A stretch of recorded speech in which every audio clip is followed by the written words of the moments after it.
Here. Close that out.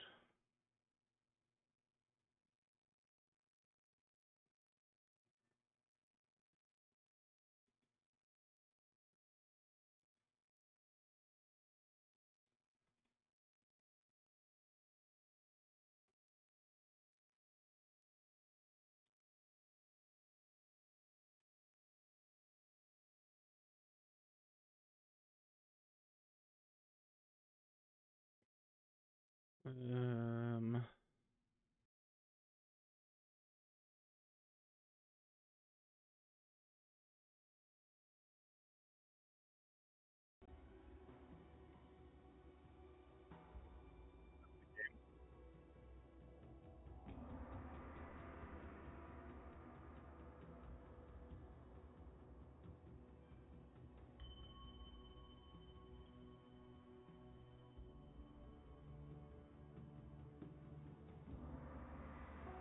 next chance I get, I will go through the maps and do some cleanup too.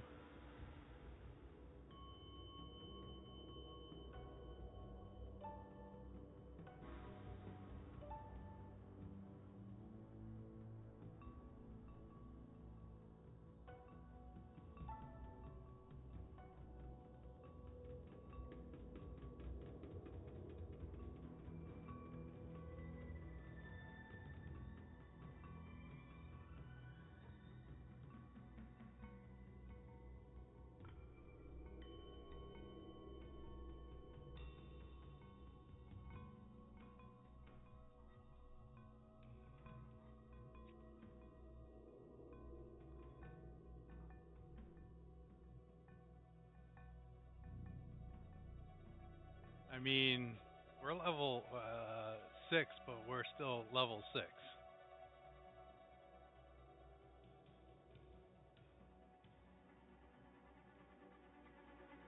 Yeah.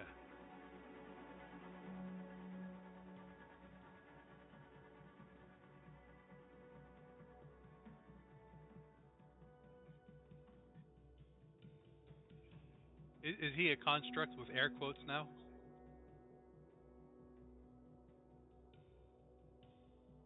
He's a dual species.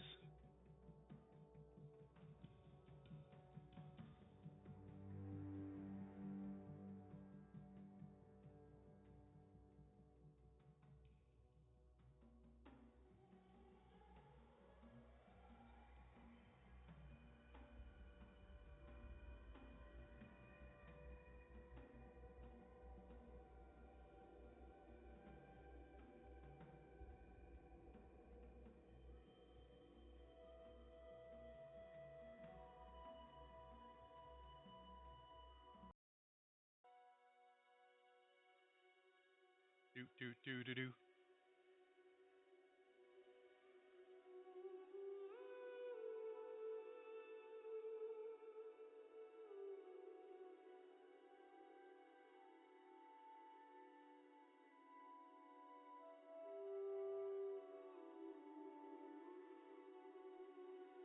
Right?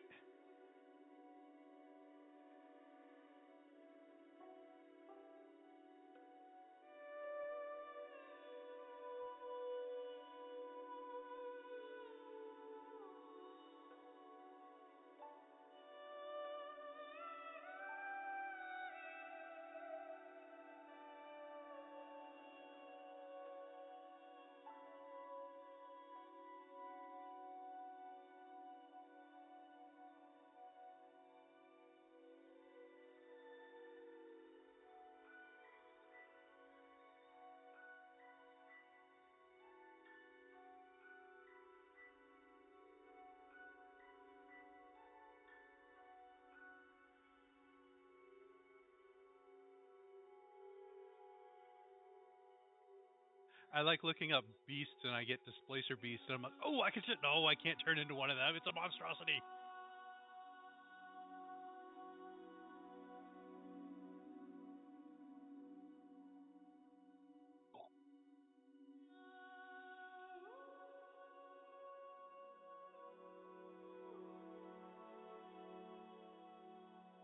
I wonder if some part is that certain letter.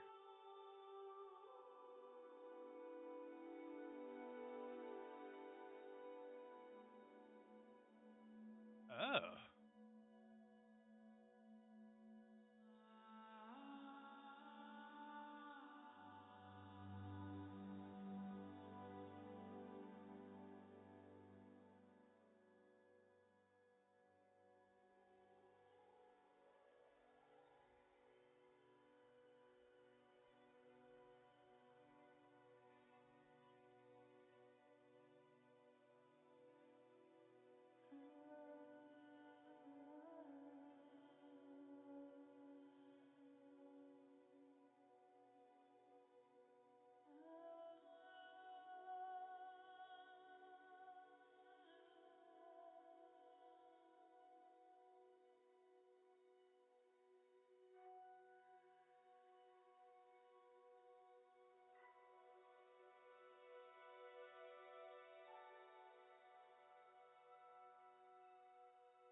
Yeah.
So we left it on a cliffhanger with Canvas, and Canvas isn't here.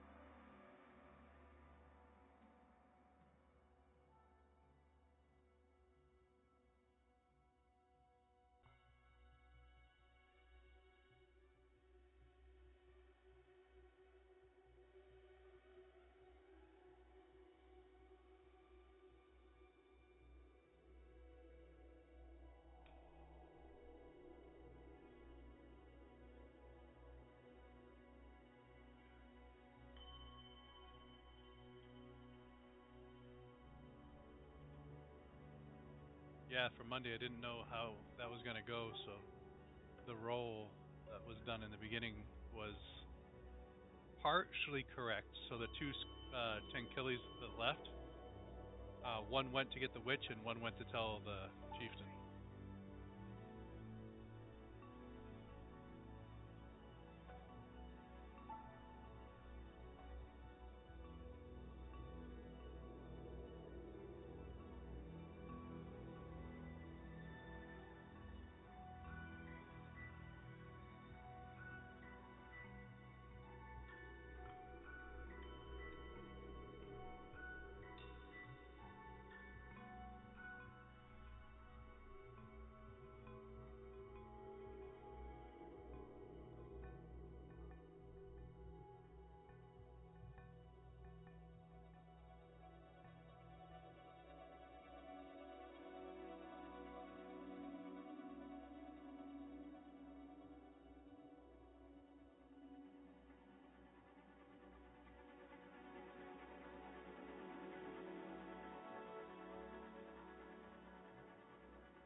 Sorry, time escaped me for a moment. I was just getting ready to type you something. Welcome.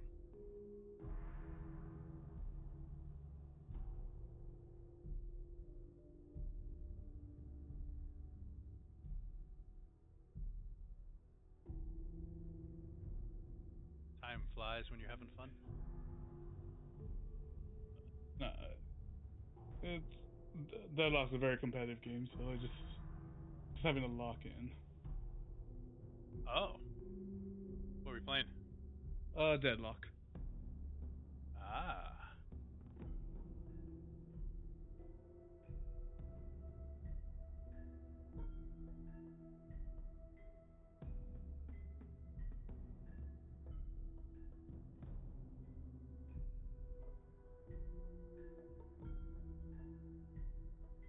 and I'm assuming Canvas will be late, right?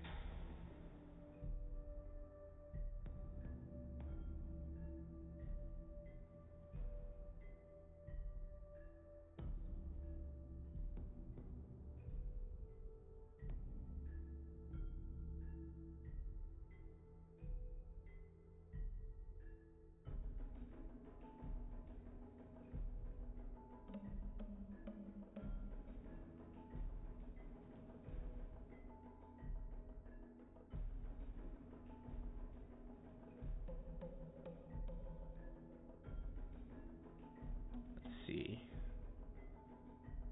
So last week, you guys started off the session in a fight with a were canvas. Um, it was an interesting fight because for the most part, the one person he did go after took some serious damage. Fortunately for the party, unfortunately for the were-shark, the shark decided that chaos was always the answer, and chaos decided to displace him to a realm where there is no moons. Hell, there's not even a sun there. So, that fight ended rather fast. Not wanting to take any chances, the party, after Canvas returned, went straight to... Well, actually, you didn't go straight there. You continued your mission, which was like 2 hours away. And in the time it took you guys to have your conversation, in those 2 hours, you made it to the caves. You explored the caves, finding several undead and golems. And based on the knowledge that Canvas had about a specific type of undead called the Mummy Lord, you figured out that that cave must be inhabited by a Mummy Lord for those golems to be controlled. Canvas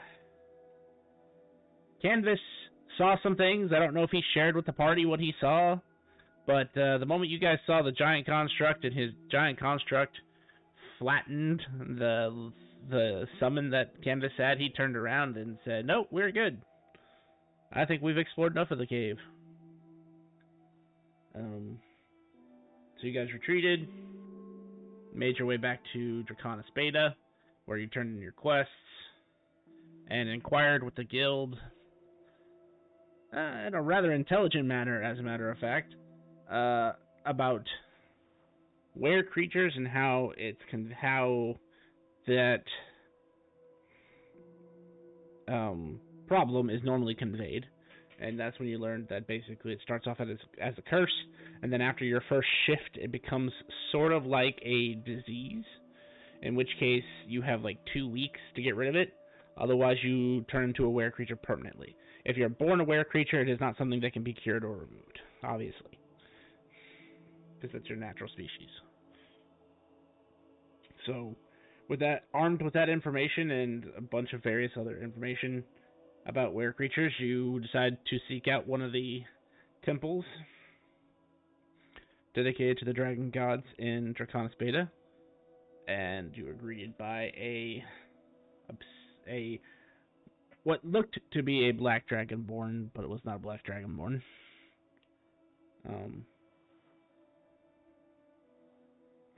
Basically, he told you that for what you're asking for, you needed a more advanced cleric, because since part of the factor for removing the curse is that you have to have the faith. It's not just about casting remove curse, but in this instance you actually have to have some sort of divine will backing your spells. So he basically took you to a crystal dragon who cast remove curse upon Asmodel, and that is when you found out that you definitely had the curse. You were walking a razor's edge, because the moon that you happened to roll as your first shifting moon was the moon of that night. So, having that cured, and basically the session ended on a cliffhanger as to whether Canvas is going to allow himself to be cured of his affliction. And like I said, for now, we will just treat it as he said no, and we will, when he gets here, we can then replay the scene accordingly. But I believe you are also due for some downtime, because the experience you received for the contracts was enough to push you to level 7, I believe, or whatever, ding, ding, ding, ding. Or whatever mixture you are if you're multi-classing. From that, you guys can take the scene. I think we're all straight classes in the Wednesday, right? No, I'm multiclassing with Warlock. Oh, yeah. Does this bring one of your classes to getting feats, or did you have feats prior to this? My warlock would be level 2, so I think I just get like a boom. Or was Nice.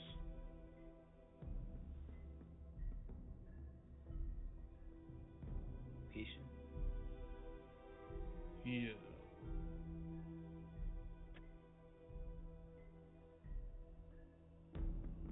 Yeah, evocations, I suppose.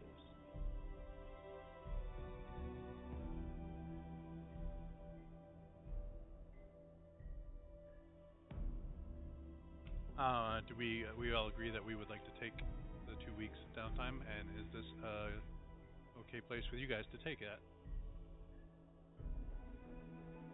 Yeah. That's fun to me. Yes,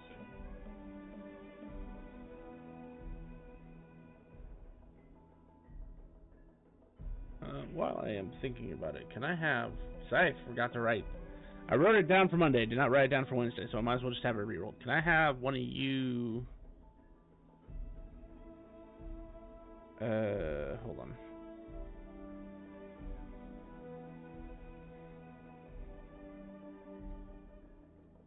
There are pretty much 4 of you in this party now. Can I have each of you roll a D2500?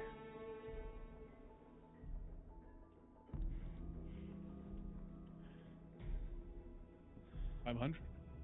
2500. 2500. Oh, 1928. 1459.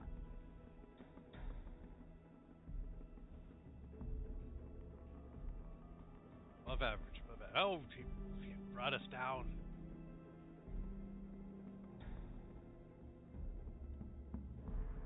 Obviously, this total will change once what's his face gets here.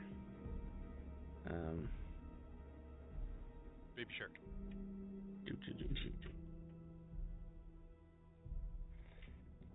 But as it stands for the moment, because this came up on some things that happened over the 100 years of downtime certain players got on Monday. This is the point total for your guys' side of the campaign for how many anime points are available total in the adventures in the guild system total. So for right now, you're sitting at 4,039, and just so it's transparency here, the way that I decided that this would work is basically every 10% of the total stock that goes down, so for every 403 points that are purchased, the price is increased by 30%. So right now it's not a big deal because you guys aren't purchasing hundreds of points, but it's just good to know. Good information. What information? Oh, the devil is here. Good to know about. I'm a werebag. Thank you very much. Yes, the devil is here. Do me a favor. Roll me a D2500. All right, I'm not in the game yet, but You can do it in Discord. All right. And I was discussing this with Grim at the beginning, just so you're aware, Canvas. Your current species/race is a construct shape changer. Nice. 2,500. You said? Yes, please. 1260. All right, you guys got more points than when Monday did. The devil gives. You were the second lowest roll, actually. Grim had the highest roll at 1,928, and Erebus had the second highest roll at 1,459. But hey, you rolled better than Asmodel, who rolled below 1,000. Which is all I asked for. To be better than Asmodel. Which I am. And one more last session, sort of bookkeeping before we start. I was holding off on this because I was contemplating on a certain event happening in game Because if we had brought basically what I'm saying is I'm going to work on getting us another player, so just so we have someone to fill that spot. I was holding off on it because I was debating on a assisted time travel arc. Basically, because you guys came out of the dungeon, someone would come looking for you and said, "Oh, hey, you guys aren't in the right time," and would put you back. But I've decided that since both parties are already stuck in the future, there's no reason to change the flow of time in that regard. If you guys pursue time travel, that's a different avenue, obviously. But obviously, if I had recruited a player and then you guys went back 100 years, that would be very confusing to that player. Also, that player could be dead and have to roll a new character, depending on their species. Which would have been funny shit, but that would be very rude to do to someone who hasn't been playing this game for very long. At least in this setting, I mean. So, Yeah, but Find out your Join first. the game to leave this mortal coil behind. it'll be funny. Let's do it. Come on. We want to. no. Despite my rolls, I am actually a nice DM. I just happen to make a lot of rolls that are mean. So yeah, I will start looking for a player to add to that spot. That way we've got a nice rounded 5. And that way, for those instances where, Canvas is stuck at work, or obviously our other wayward child isn't here, that way we have at least a rounded 4 to 5 to keep the party going. So basically, the recap, Canvas was everything that happened last week, where's shenanigans, and that you are the cliffhanger, because you were asked whether you wanted the curse removed from you, and you had stepped away, so everybody was staring at you expectantly, waiting for your answer. For a week. Nah, I'm good. I believe they're lying to me. They're trying to do something to me. I know it. Okay. Very well. Well, your friend is cured, so... Oh, I have a question. Say someone was a were creature in this town and they attacked somebody. They'd be killed, right? No, not necessarily. They would certainly be detained and would be responsible for murder, but we also, as an order, understand that it's not always the individual's total fault when they have to wrestle with a secondary nature that might not be their own. Even when they had the opportunity to be cured and willfully chose not to. Well, that might change the preliminary hearing. I'm just saying, the moment they kill someone on the street, we're not just going to to eradicate them on the spot. They will be detained, and then the courts will sort them out. That question is better asked to a lawyer clown. Look around. Honk. I knew it!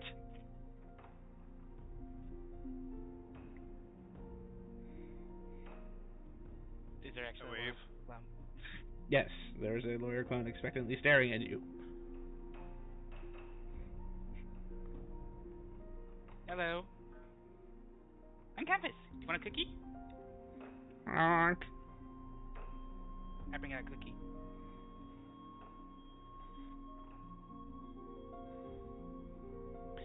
The lawyer clown is sensing that it was summoned here for no reason. No, cookie for chain your services. It adjusts a flower that's on its suit. The flower squirts you in the Step face, away. Canvas.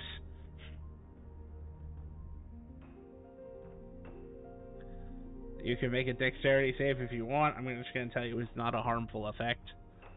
I'm not. I don't know. I'm offering a cookie. I'm not sure. You know, me or flower. I think it's a gift. He squeezes the flower and it squirts you in the face, Canvas. some reason this water feels very refreshing. It is, and it's like the purest glacial water at the perfect temperature. It then straightens its tie and disappears in a cloud of confetti.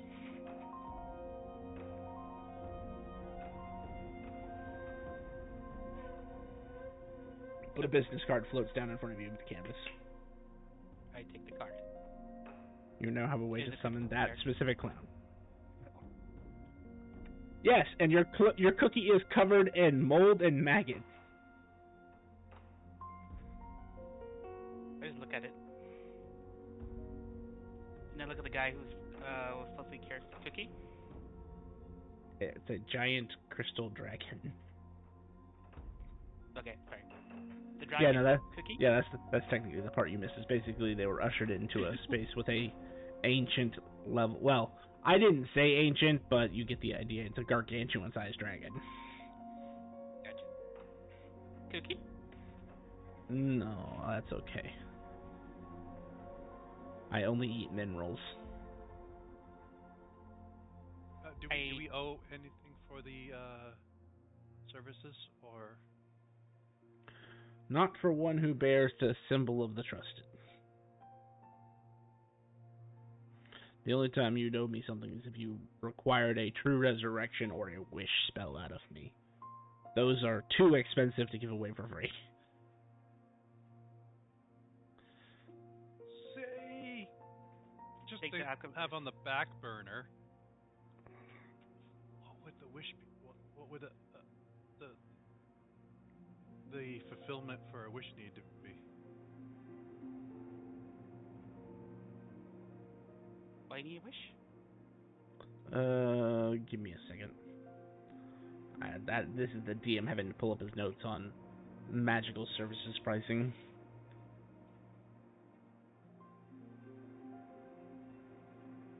I mean, I don't, but when someone gives you the option of that being on the table, you have to ask.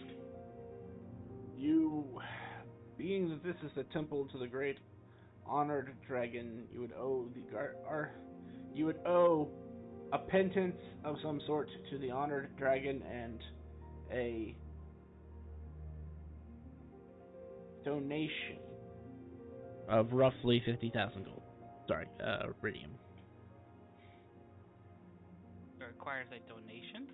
Why don't you make it a selling price? Because we're a faith, we can't charge people for things. So We're a faith of honor. We expect the terms to be honored. So your faith of honored. You can't charge people for your services, but you create a back way to actually charge people for services. Well, technically, that money doesn't go to anywhere in particular. It is actually Go to a church? pretty much disintegrated on the spot.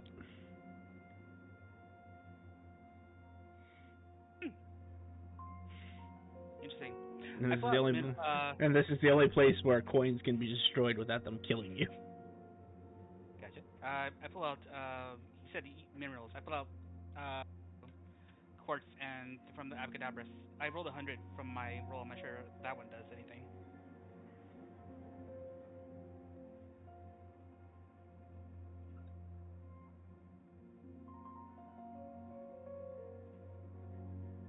It does. I need you to roll me a D2, a D6, and a... Well, let me see those two rolls, and one of those will determine... 2 and 1. 2 and 1. Interesting.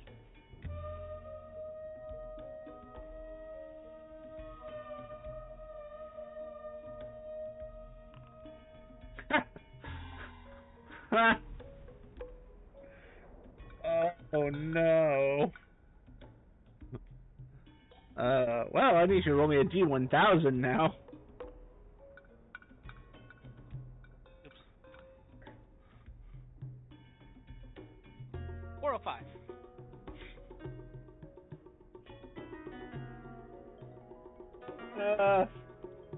As you reach in, pull out your abracadabras. There's something attached to the abracadabras, like it's been caught on something, and it drug out with the abracadabras. You get a pair of pants that do not smell great. It's like someone missed laundry day for several decades in a row. I put the pants back inside. Deal with that later. I pull out quartz and 10 gold worth of quartz and hand it to him. This I can accept. You want He'll the pants take it. too? I'm not sure where it came from, but I didn't have it before. I don't wear pants. No. He looks at you and then looks at his body, which could not possibly support pants.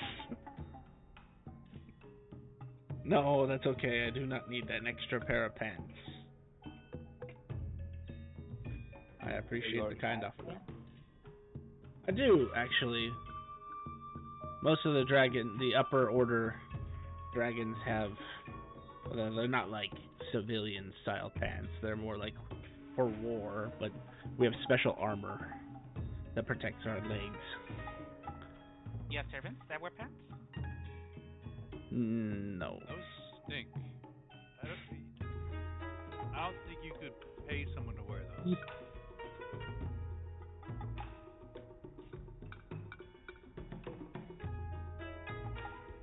Oh, that's requires some clean. Agreed. Oh, you want to have one of you have precipitation?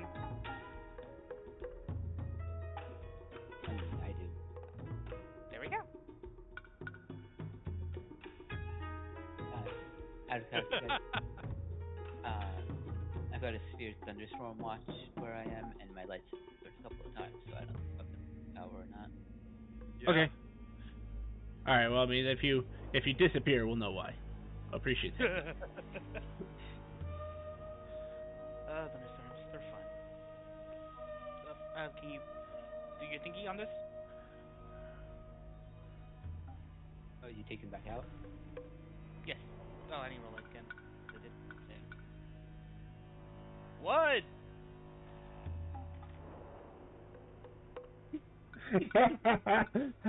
Wow. Talk about opposite ends of the spectrum. I know, right?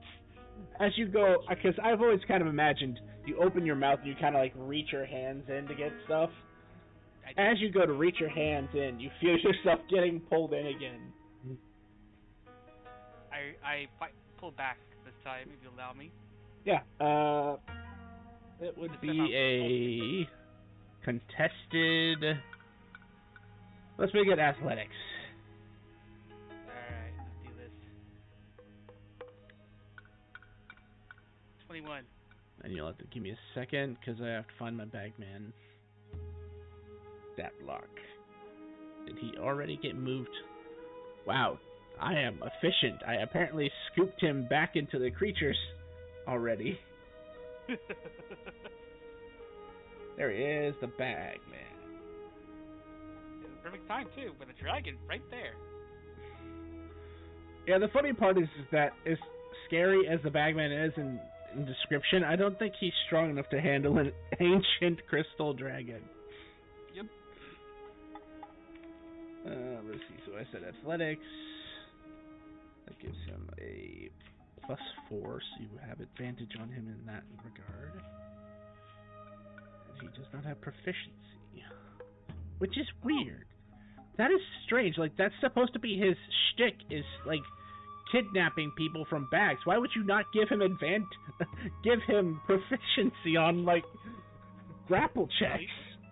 At least advantage because he's in plane like that. He does. Well, he does. He doesn't have proficiency, but he gets advantage. Oh, there we go. Yeah, that makes more sense now. So that is a modified 23 on his part. Well, fuck. Guys, watch like the reverse sock puppet. You guys saw this happen once before. You watch him reach in, and he's like, no, no, no, and he gets sucked into himself, and you hear pop. Actually, I like to think that as he does that, you just see a little like coin pouch looking bag on the ground in his place. I like that. Because it does say he always leaves something behind. It's usually random junk, but... So, last time this happened, did we just have to wait time and he came back? Last time it happened, I ended up in Airvis's dungeon. Odd or even, high or low, canvas. That's probably odd that you said that such thing. Alright. Lovely odd. Stop there, right there.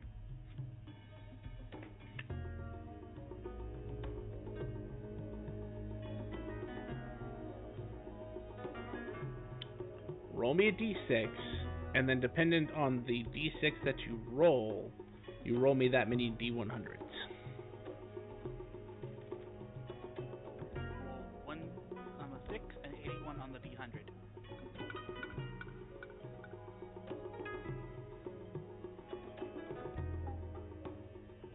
That is a weird... As you come through into this mythical land of the Bagman's sort of domain, it's different this time.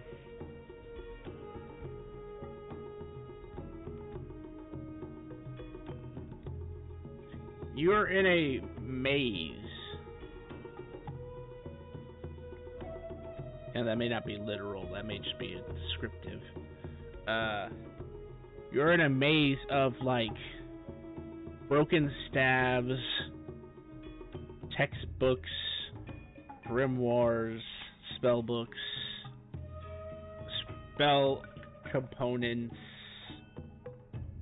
wands, with various wizarding equipment. Do I see the plants floating about?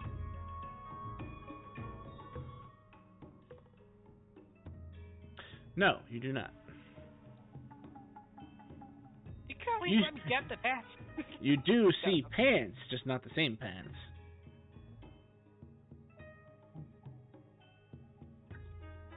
I grab that pants. Look at it, realize it's not the same pants. Toss it. Do I see him at all?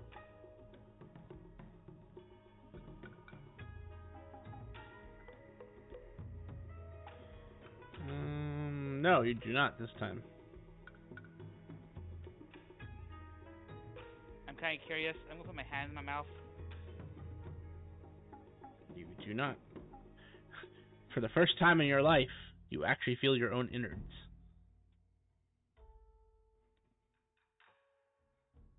Now I'm scared.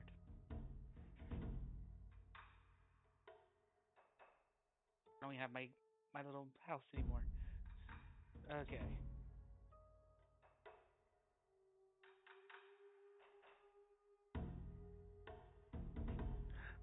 I will give Canvas some time to consider what he's going to do. What does the party do?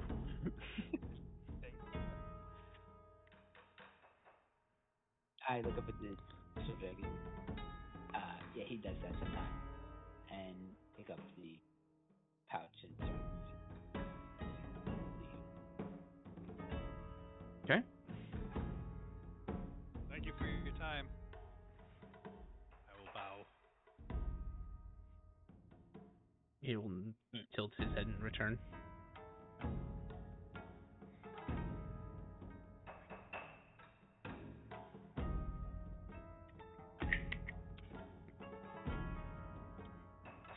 Alright, so you guys make it out of the temple, no problem.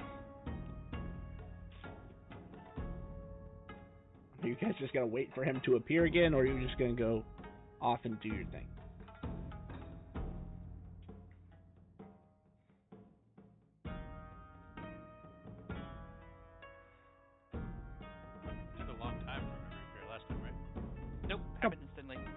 Yeah. Then we'll wait. Okay, fair enough. Canvas. Maze of wizardy shit.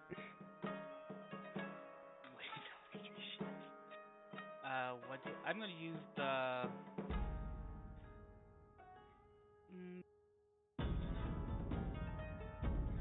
gonna use the uncle's secrets really quick to see if I can find just keep an eye around what I'm looking through.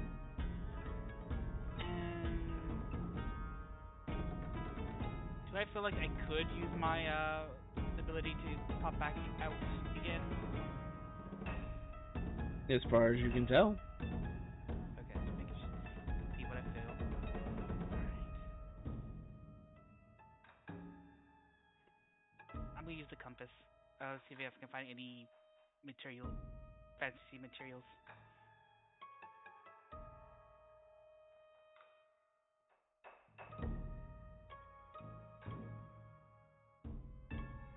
Let's see, what would you find? If you need the compass. Where's my compass? Not that compass. Where's the other compass? Oh, treasure compass.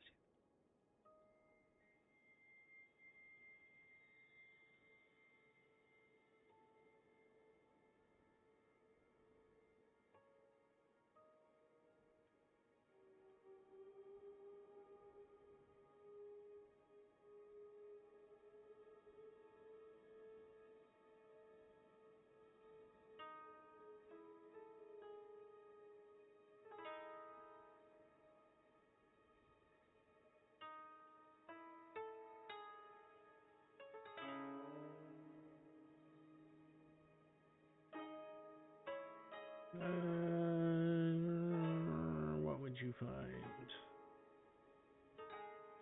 I'll also use Augur's coin to ask how would I fare traveling this maze.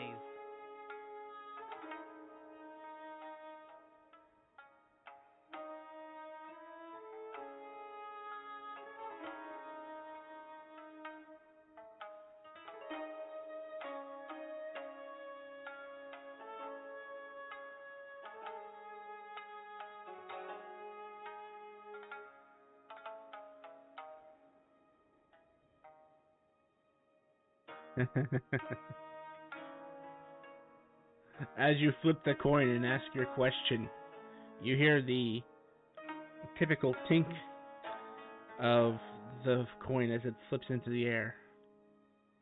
You wait a second, 2 seconds, 10 seconds, 30 seconds. Your coin never comes down. I look up. You just kind of see like, it's sort of like an endless space straight up, but it's just pitch black.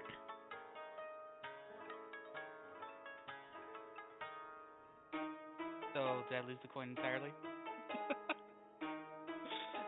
For the moment, you did, yes. I'm screwing out, you bastard. Back my coin. Alright. But did at least the compass find anything? I am still trying to figure that out. You'd find a silver hand mirror. That's cool. I'll take it. You'd find a silver ring. Take it. You'd find a piece of onyx. Cool. And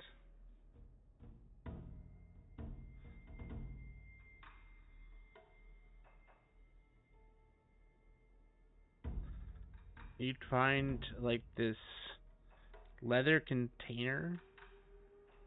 Brother? No, you know, like when you like in like fantasy settings, you see like the belt of like throwing knives. You know, it's like a flat piece of leather that has like just grooves where the throwing knives get tucked into. Oh yeah, actual name for that though. What is it? I can't think of what it's called either. Yeah, it's close enough. Okay. You find a bandolier with mithril darts. Take both the strap and the darts and bandolier. Beyond that, there's nothing that the compass itself would point to that's worthwhile. I have another item to help me look for stuff, but I'm worried about being blinded because you know how that shit goes in your world. Oh wait, nope, it's in my stomach. I can't use. I put my hand out and think about my wand of magic detection.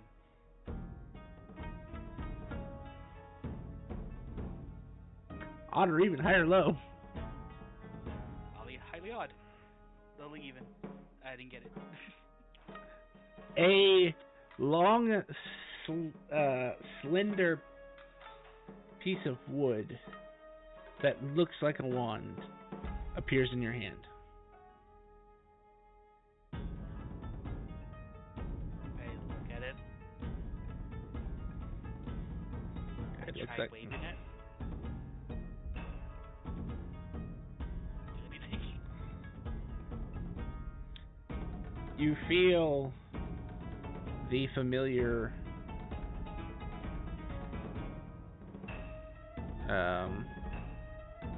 pull, as if you just used an item's magical function.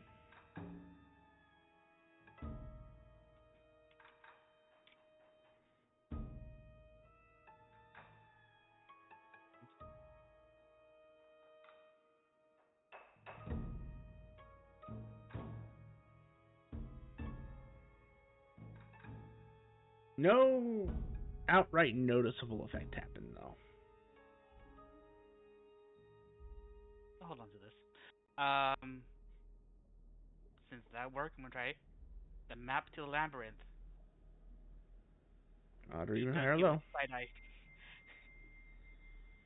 Highly odd. Aha! You get your map to the labyrinth.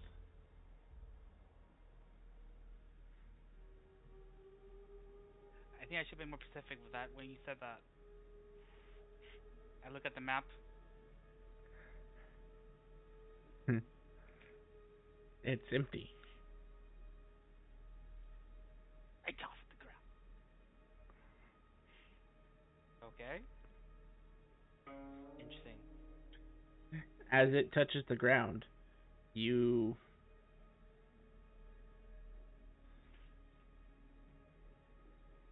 hang on, I have to look up a spell.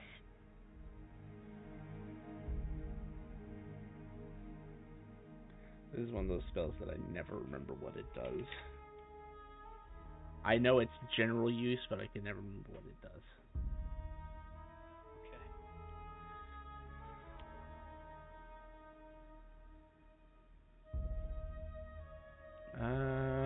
Oh, I did forget to have you roll a d4. Roll me a d4.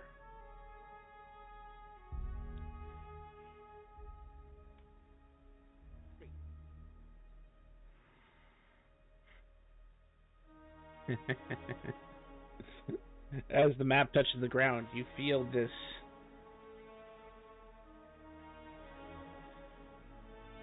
force just enclose around you, and like you are in this crushing grip.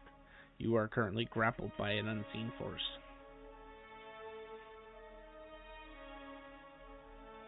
I try Misty stepping.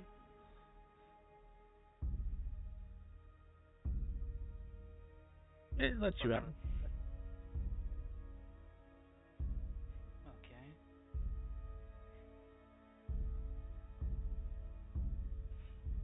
I look at the unseen force. Okay.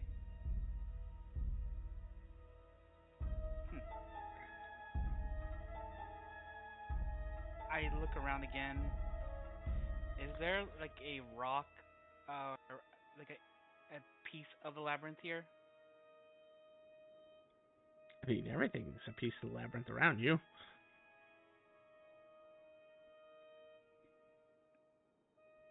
So So the treasures I found will be considered a piece of the labyrinth. You're saying? Yep. Sure. Okay. I head to the dungeon.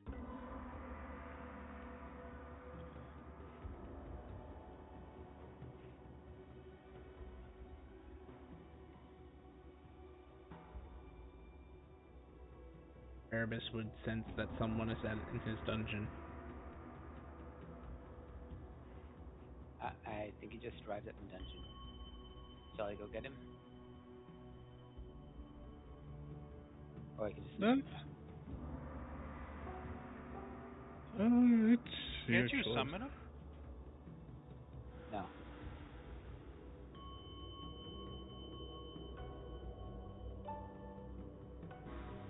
I will teleport yeah, to go my get him. dungeon and Erebus, you can travel places, right? If I have a piece of a location, can you take people there? Right? Nope. Do you know how? Do you know a person who will? oh, actually, wait a minute. I think I have a scroll of teleport. But... Ah! Look, I found it a really weird place. When I'm there, my stomach doesn't work. It's like I think it's inside me, but not me. It has a bunch of little treasures and stuff like that. Look. I reach for the mirror. Is it there? Yeah, you find a mirror. All right. When you view yourself in the mirror, though, it is not you see in the mirror. How good looking do I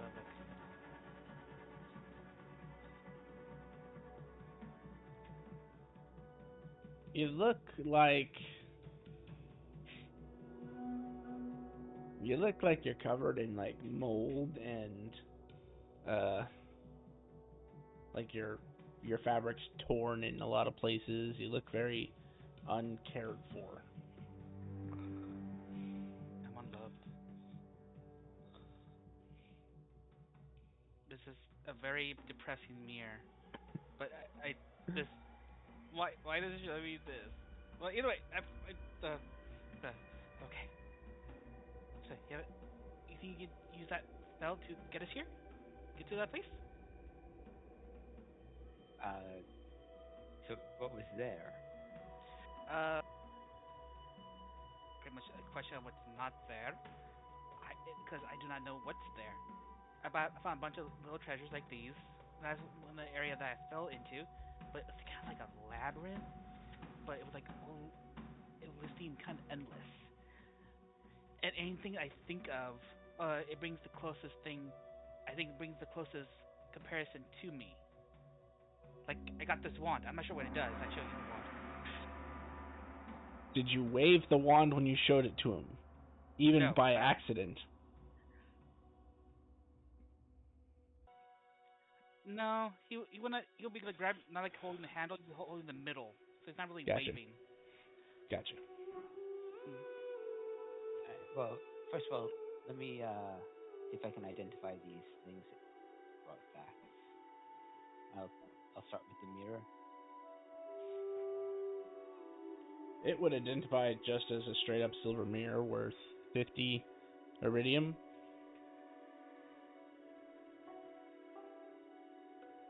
What do I see when I look into it?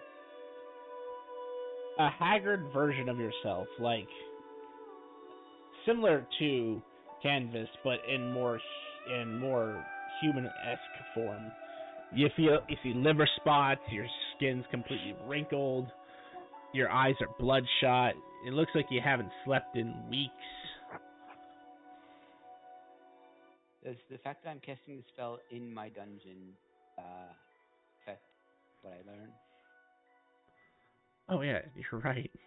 Yes, actually in your dungeon, you don't even need to cast Identify, you just know what everything is in your dungeon. So you know it is a spell component silver mirror, but it has a curse on it. And it's the Curse of Vanity, which basically just, as it suggests, makes those who peer into it appear in the most grotesque form of themselves possible. Well, this is cursed.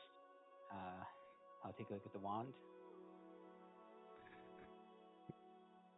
The Wand of Bully's Hand.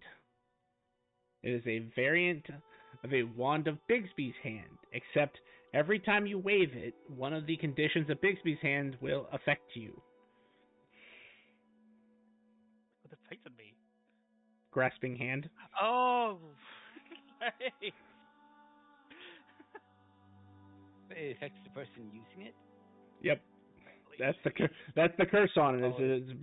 It's a cursed item. Oh, why are you hitting yourself?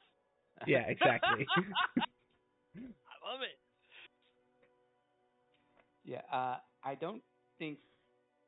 Oh wait, there's more. I bring out the onyx. I bring out mithril darts of Bandolier and the other Bandolier. There's more. Surprisingly, the mithril darts are just mithril darts. But as a wizard, you know it is extremely difficult to curse mithril because of its inherent near godlike properties. And the onyx is a fragment of a lich stone. Ooh, that must worth something.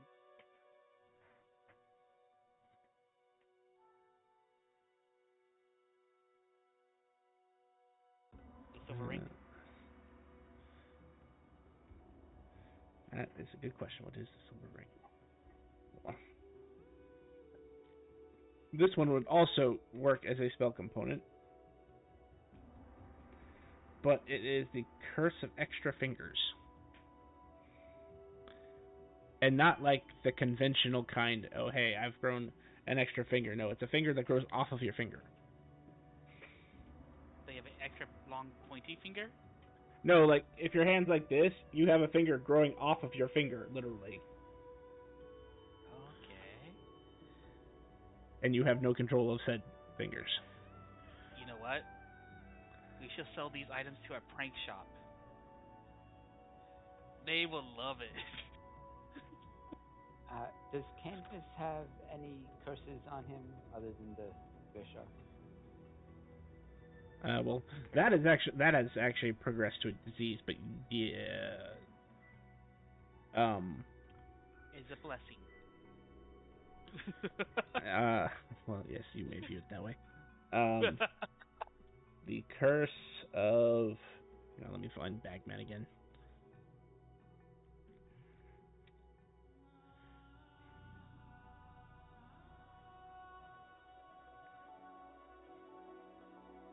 Curse of the Scene. Basically, Bagman will always know where he is, no matter what, and if he chooses to, could just exit out of him.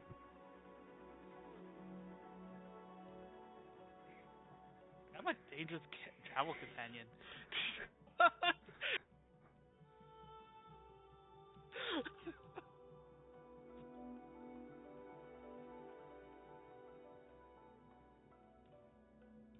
Okay. Well, aside from the darts, it seems like that place is some dumping ground for cursed items. Or it has the effect of putting curses on items.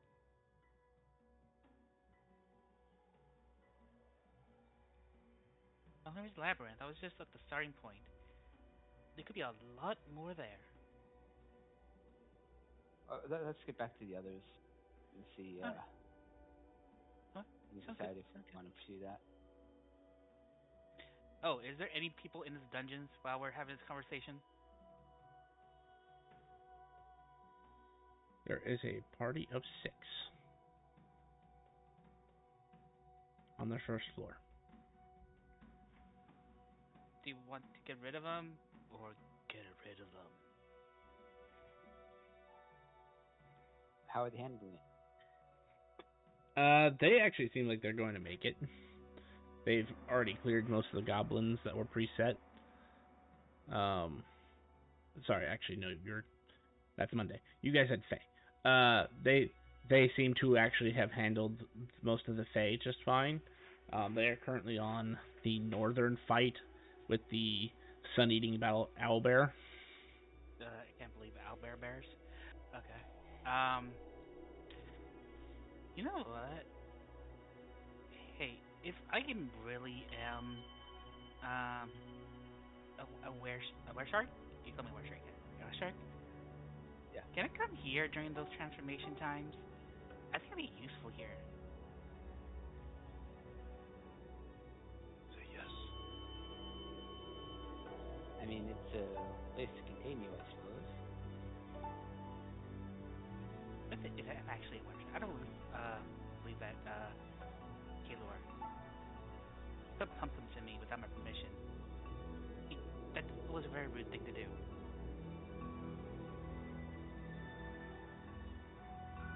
I suppose. Alright, I will use the Cupid Gate to what? Do the next. I'll take us to Elysium.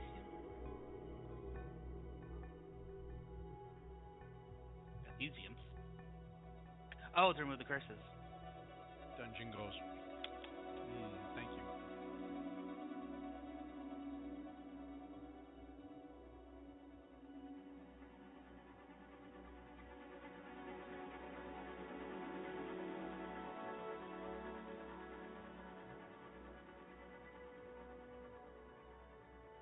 Wait.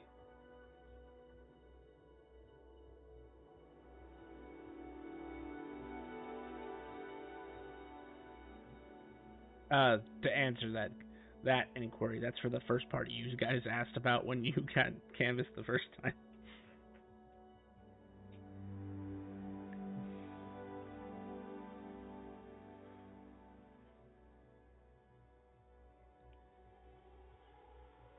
Interesting.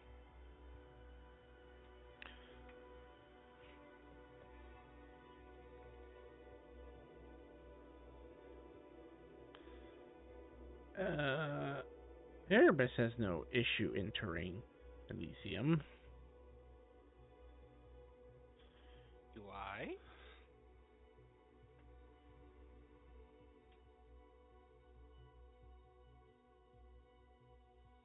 For the moment, you're able to enter, but you don't feel good.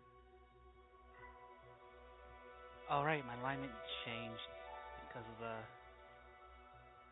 transformation.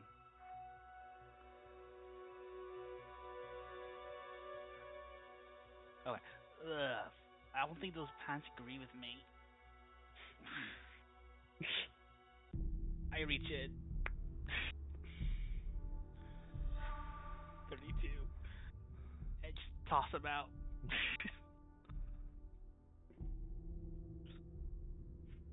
As they touch the ground on Elysium, they're leaving a burn mark in the grass. Like, I think I should watch what I eat from now on. I mean, I only got affected by a were shark. Uh, also the slot thing that happened. And all these fats. Yeah, I think I made bad choices here. Well, we won't stay here long. I'll open the gate back from Jail Plane to the party.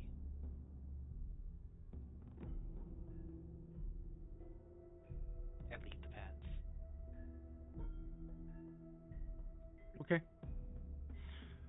You find Asmodel and Kaylor right where you left them.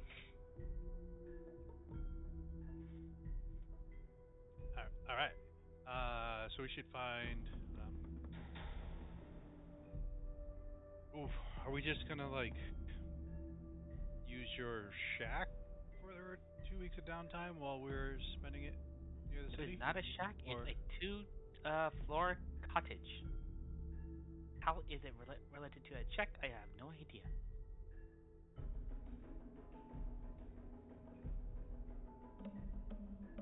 Yes. Oh. I found a place. Had to find a bunch of weird stuff. Everybody said it was cursed.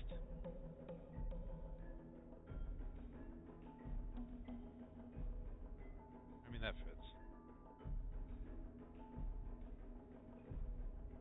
Think we should go explore it.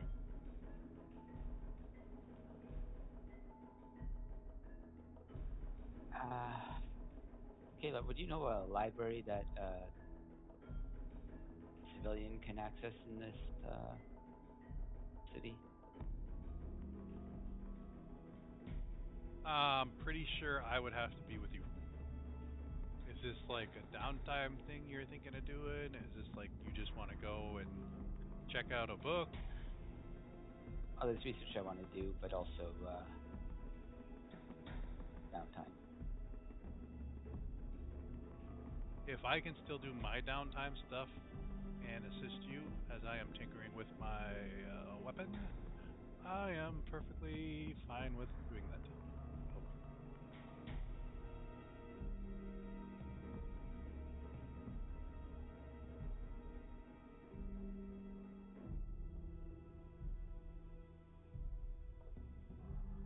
And I don't know, maybe I know you have to be pretty much escorted if you want to go to any of the things in here, or you don't get permitted to certain things. So might So be able to work something out with the librarian.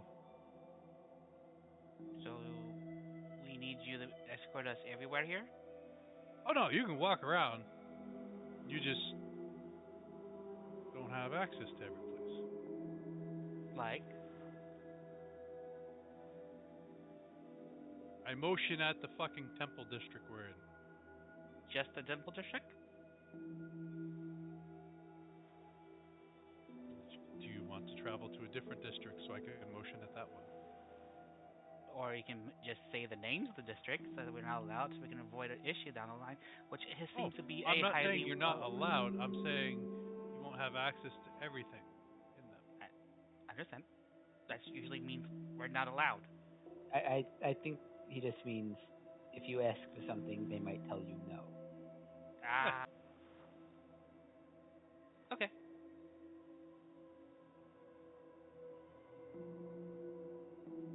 Thank you, Erebus.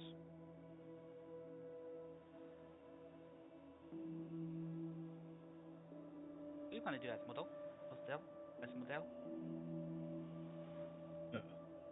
I just want to rest so we could get our build level up. So we're planning to spend 2 weeks here, correct? 2 weeks of non-attacking anything and not setting off any explosions and not taking any blood. Understood. There are people in your dungeon, right, Erebus? Would it be, and they were doing quite well, as you mentioned. Should we leave them there? Yeah, sure. I have no reason to interfere with them. They're adventurers. They're adventuring. What if they take So your they can't. job? Yeah, that's what I'm worried about. If they are doing well enough to get to your core, would they do the same thing you did? Do I know if that's a possibility? Sorry, only if they fight you first. And you're allowed to bring in whoever you want as the dungeon defenders. Oh, so if they get to the end and I'll get like a notification, hey, they Yep. want to fight you or something. Yeah, because you can't just automatically take control of a core that's already being controlled. You have to basically win control of the core. Can he refuse? You get a text. Can he refuse? I mean, he could if he really just didn't want to. Would they take over the core if he refused?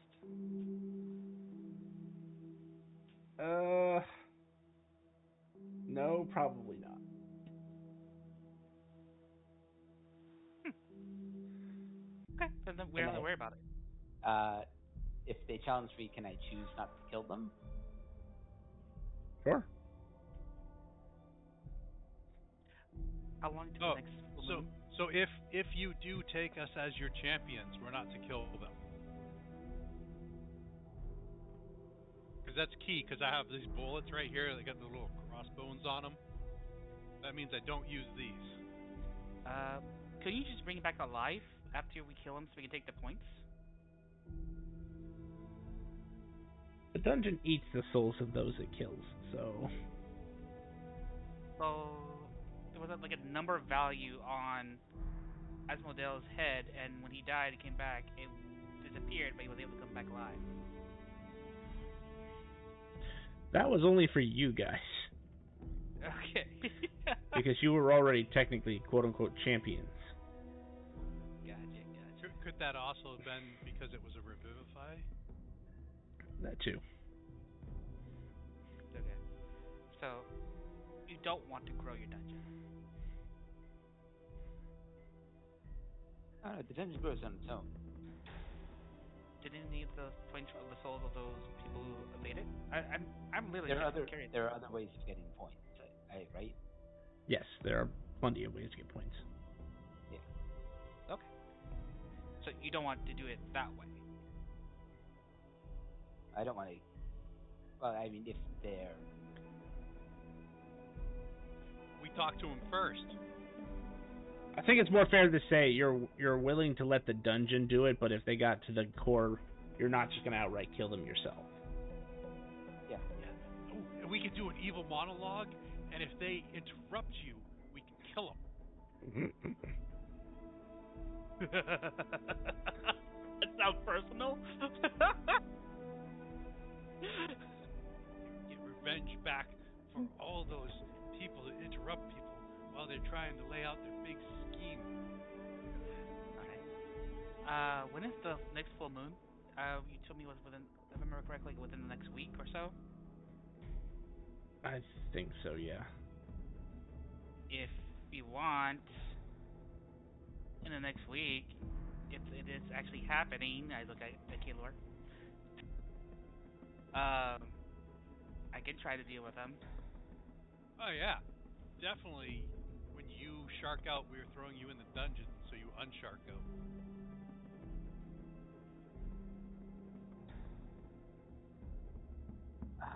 Well, it's not really throwing me in the dungeon if I choose to go. Oh yeah, Just that's say, fine. well, that's just the comment was heard. I heard it. Throwing me in a dungeon. The no moon. I heard the statement. Perpetual. If my math is correct, the next full moon is in 3 days. All right.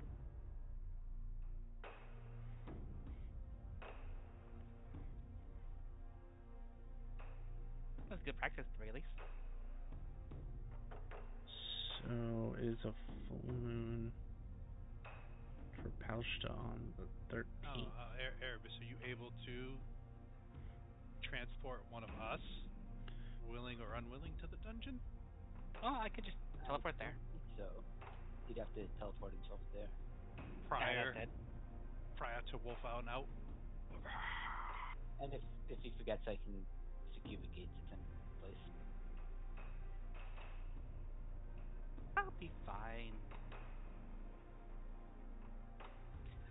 So Yeah, we didn't talk to anyone, and no one in the city knows that you have the possible thing. So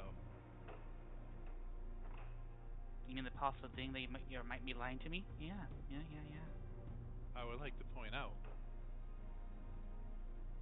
that I am honor bound by the lady, by the great lady. To put pumpkins in me? I told you I put them in you. And yeah, it's sold in some countries. Just saying. You put shit pants in your mouth, and you're worried about me putting pumpkins? By my choice, okay? It was my choice. The pumpkins were forced upon me. Well, next time you go unconscious, close your mouth. My mouth was closed. You opened it. I was wrong. It is the 16th is 2 full moons. Oh. Alright. But either way, the day of the full moon, I'll go to the dungeon, and I'll deal with your party member, the close party members there. But we'll see.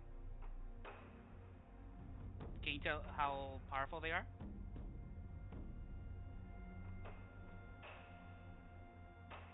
I don't know the general level, I believe.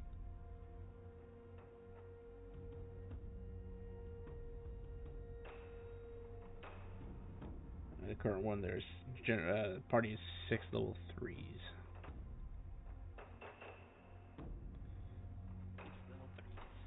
be a hard fight, I think. Osmodale, you want to join me?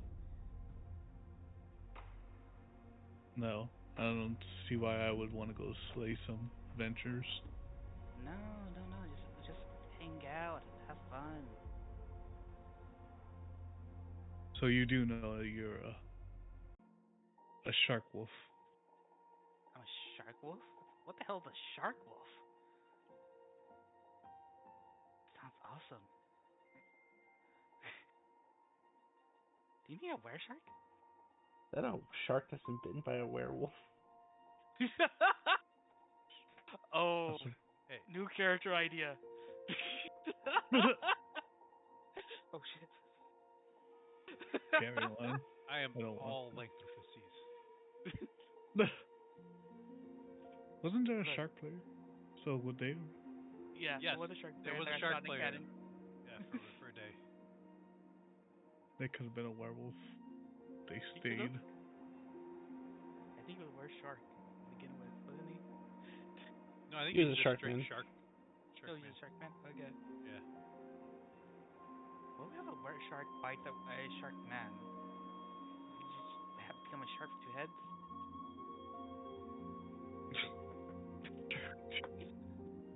Is this that gif about the person that gets the raw end of the deal of the centaur and the mer person, and they're just both parts of not creatures? They're just a human. All right. So yes, I could try to take him, but 6 level 3s are gonna be a tough fight. No one's asking you to fight them. Just going Well, there so you don't kill random people. well, they're there now. If I go there now, in there, being what you describe as bloodlusty, what do you think's gonna happen? Nothing. I don't think anything's gonna happen if you go in there. If they're there, Yeah. you might be. They're I already don't know. they're already advanced into the dungeon. You teleport into the entrance. And then poof, you're canvas. Welcome back. Why would I turn to Congratulations. canvas if I'm a were shark? Oh yeah, there's no moon there, so you wouldn't transform, and it's technically another dimension. That is true. You Can stay you time make all a the moon? time there, right? Yep. First floor is a Can perpetual sun. The second floor is a literal labyrinth that has no sun or Can you moon. make a moon? It's just pitch black. I probably Can you could. make a moon for like a little while, just to prove to myself that I'm not a were shark? I Where can do give. you want to I know prove I it? can give the appearance of a moon. I'm not sure it would affect you the same. Convenient. Hmm.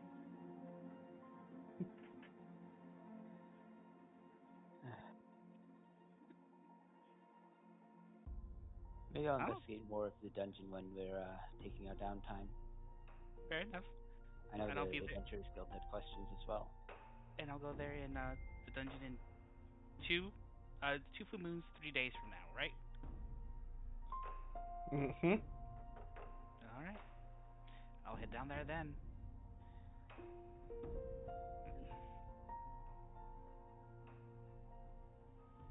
If you need help, I will come. I actually have no way to contact you if I need help.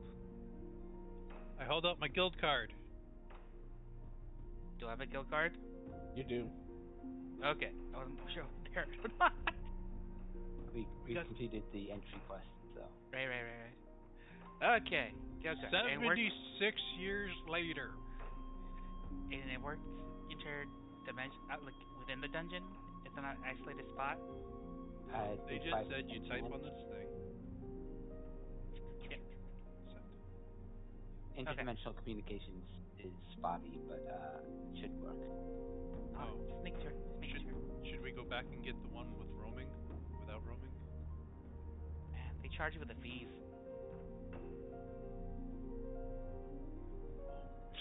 Charge, maybe it costs more if we get one of those. Well, so for my downtime, I'm going to train up to level 7 in the weapon, and I'm going to be looking around around to see if there is any weapons that I can pay a phenomenal, like a fee to try and copy, because apparently my weapon can copy other firearms. I don't have to absorb them, so and then look for ammo. So that is what I'm going to be doing, and helping Erebus. That is my downtime.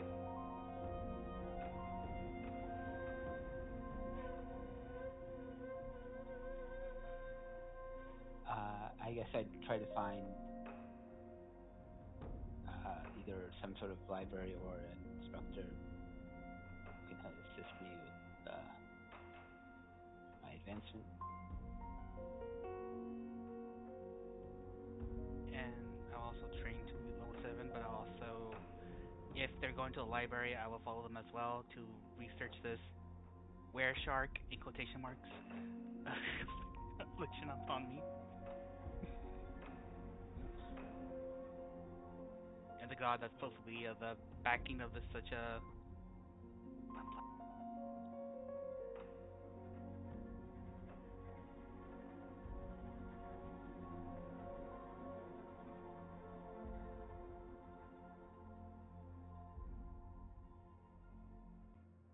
For mine, I will just be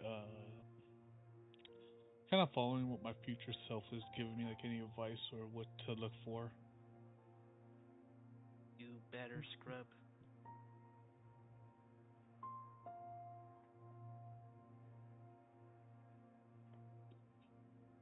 Okay. I think this is the easiest. Your future self basically just tells you to get stronger, and so you spend the next 2 weeks basically receiving instruction on how to become level 7 from yourself.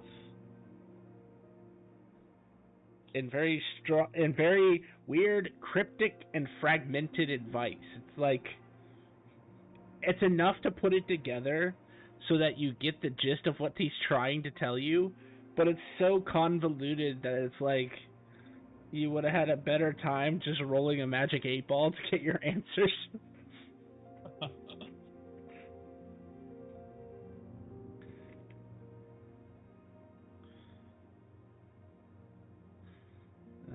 Let's see, for You must have learned what you have learned. you must learn what I have learned, but do it better. And then proceeds to give you the most it proceeds to give you the most mundane and vague advice ever, and you're wondering why he tells you to do it better when he got the exact same advice. It's almost as if history repeats itself. Okay. Is this a joke? Am I going to do this to myself in the future? I think you're petty enough to do that. Yes. Am I trapped in an endless loop, or can I change my fate?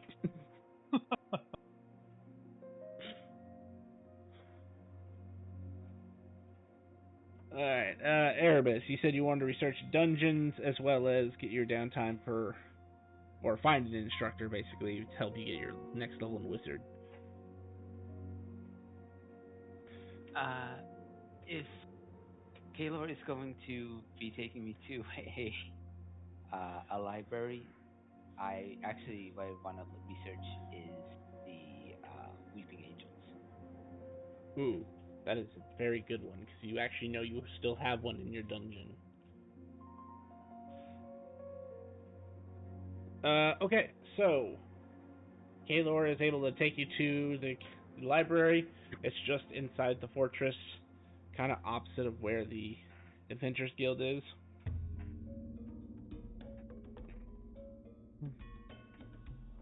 And it's not too hard to find information.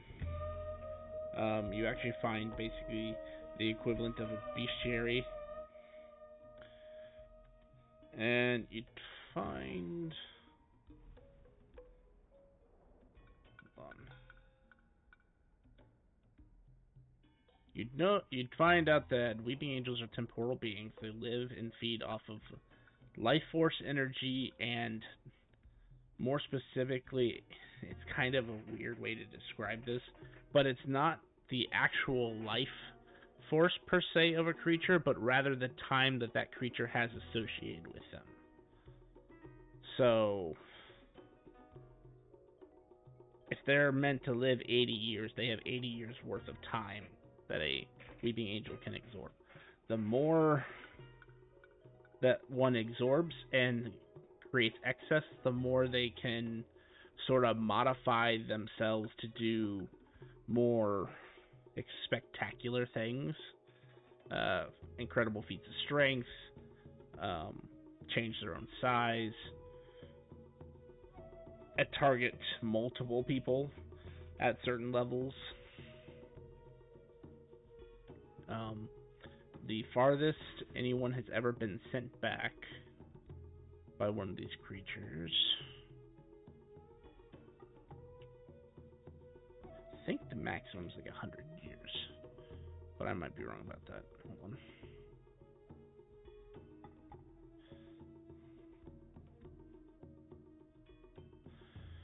Let's see. So the mechanic is, yeah, up to 100 years. So I was right. So the maximum anyone's ever been sent backwards in time is 100 years, and forwards in time is 100 years. So basically,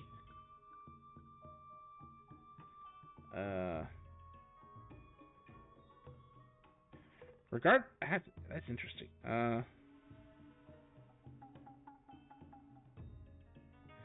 If a weeping angel gets strong enough and has absorbed enough sustenance, as it's called, they can actually choose to trap a creature in a very specific time period. So basically, they get to play Groundhog Day.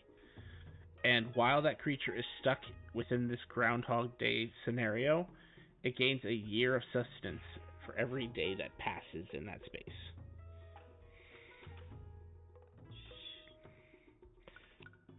Once a weeping angel gains 100 years worth of sustenance, it has the ability to create another weeping angel.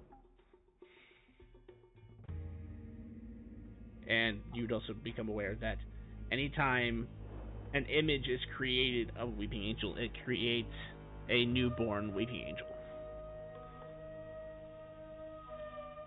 Are they intelligent? Can they be negotiated with? Yes. So it's a little complicated. They are intelligent humanoids. They have an intelligence score of 14, and they know every language. The problem is they do not have a mouth themselves.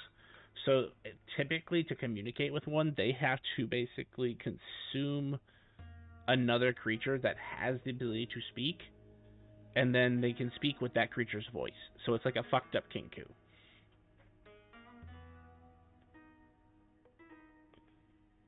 Okay. But when they send you back in time, other than displacing you in time, it doesn't actually hurt the person who gets sent back?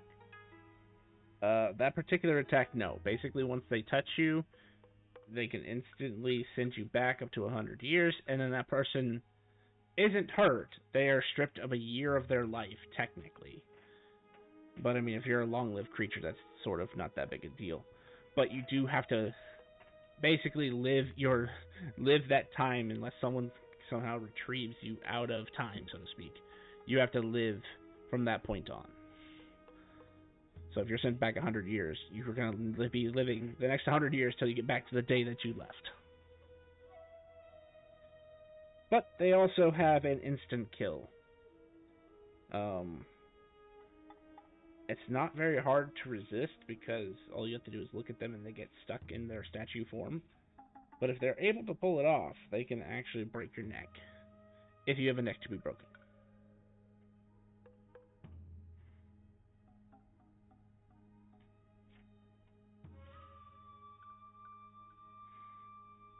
Alright, I think that's all I can learn about that.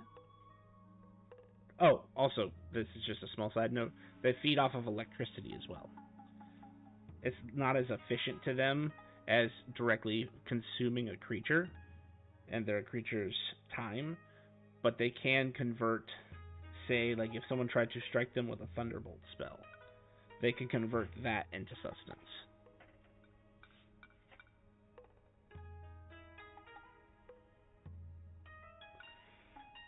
Okay.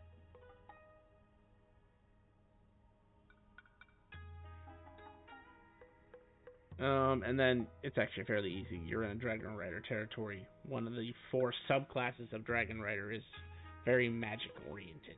So, well, 6 actually. Sorry. So it's not very hard to find someone here who can help you learn at the pace that a wizard would learn and get your next level into whatever you need to do.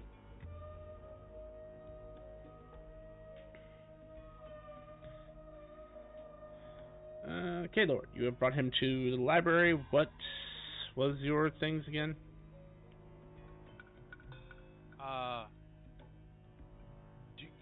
Do I like sign him in and he's okay, and then like the next day I have to sign him in again, or do I have to stay with him while he's in the library? No, you're good. You can sign him in once, and after that, you're assuming responsibility for anything that he might do.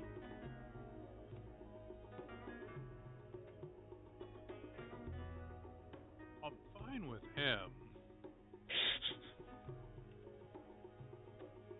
What's wrong with me? Oh, blowing up stuff, I am not blowing up. A Prinny blew up. I didn't set the explosion. The explosion happened in my vicinity. Alright. So the sign for him too. But I want to look at the Craftsman district, look around for different types of firearms to see if I can pay a fee or a percentage of the actual firearm in order to copy it with mine, or any different type of weapon that I didn't have access to before, type of firearm, or if they have unique ammunition. And one thing that I do remember that I forgot earlier was I want to try and see if there is anyone that can get me a contact in the Adventurers Guild south of the Black City, because when we were given our guild cards upgrade, they told me I needed to have somebody I could send to from that Adventurers Guild, unless it was an emergency.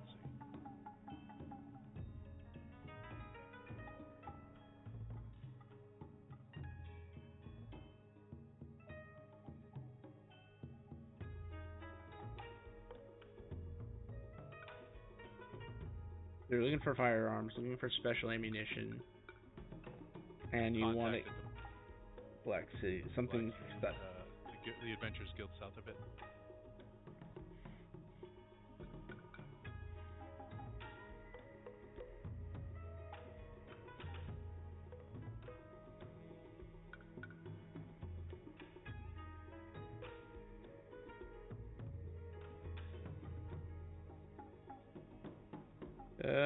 You looking for just standard weapons, or do you want rarity?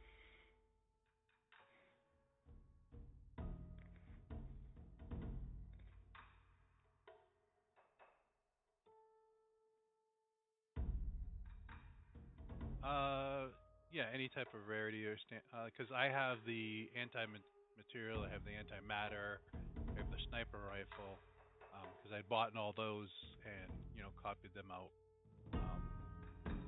before, but I was just wondering if there was to add to my list.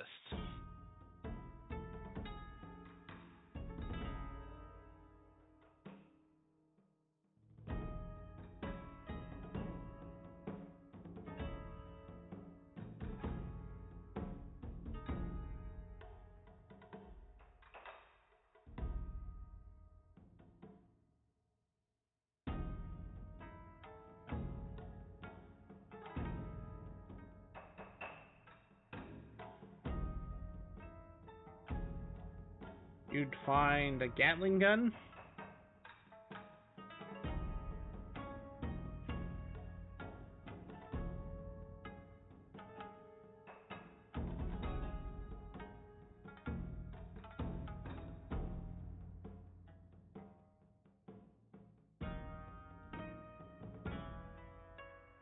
And you're looking at just regular shops, right?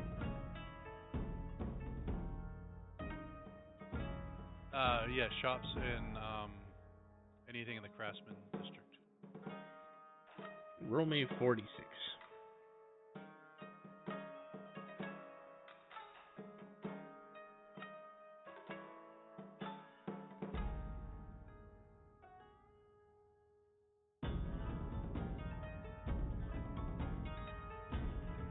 Uh, 15.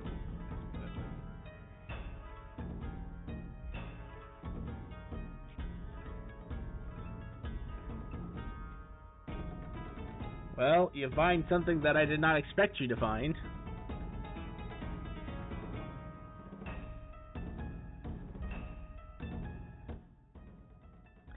But you leave it up to dice rolls. You find a pistol.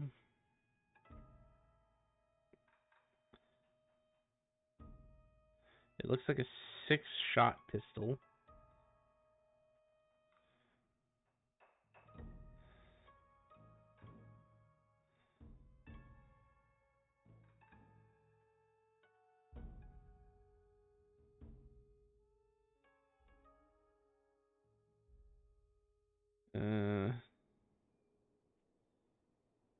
It looks strange.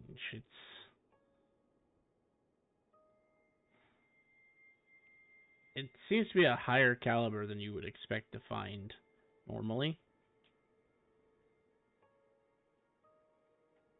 And then you'd also find a musket, but it seems to be plated in dragon scales.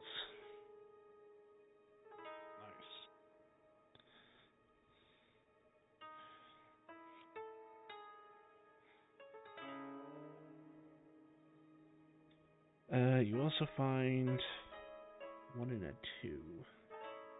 So the 1 is the Gatling gun, the 2...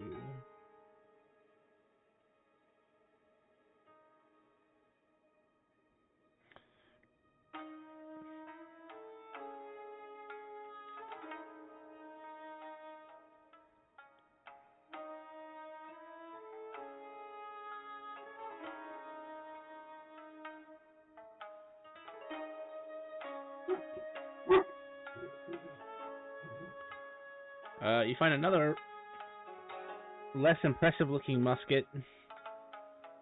And at first you didn't realize it was a musket because it looks just like a metal walking cane with a lot of designs to make it look like a crow's foot.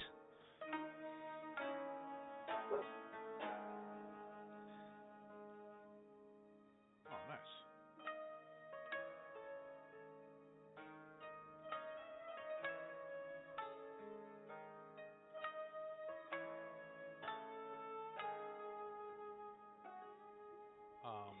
What would they charge me to copy those?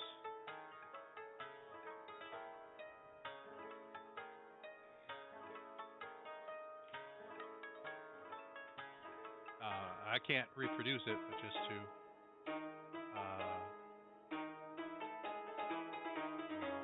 just to copy it into mine, so I can use it for my personal use, not to turn around and retail and sell.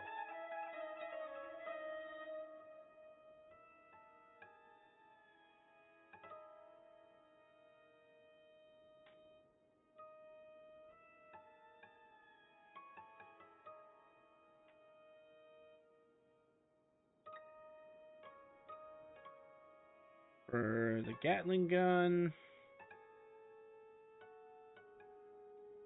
they charge 2,000 iridium. For the cane that is actually a musket, like 200 iridium.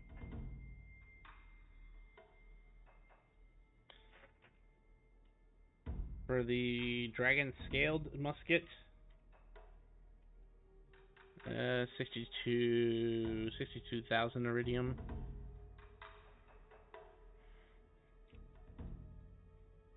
And for the 6-shot pistol, 300,000 iridium.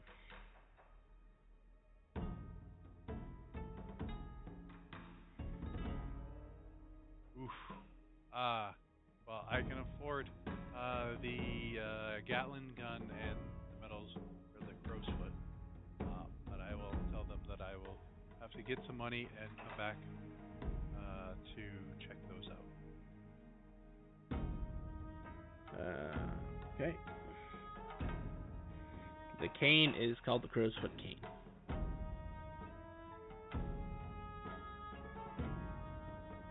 Would that be normal damage for a musket, or? It's 1d12. And anyone shot with a bullet by this musket is affected by the silence spell to the end of their next turn. That's nice.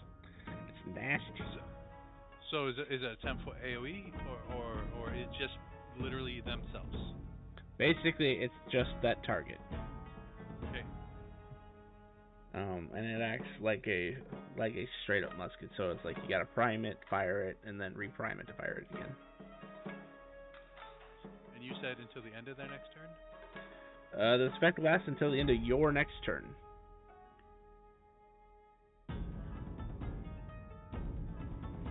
Even better. And then a Gatling gun is 2d8 piercing damage. It is considered an automatic weapon. So whenever you take an attack with this weapon, you can choose to take 2 attacks in that place of that 1 attack at disadvantaged instead. It will always be at disadvantage regardless of circumstances, so you cannot override the disadvantage. Oh, very good. Okay. But I mean, if you're a fighter with fucking 5 attacks, it's 10 attacks that you can make with a Gatling gun. So each one I could duplicate. Nice. Okay. As long as you got the ammunition in there. Oh yeah, no, it's wicked.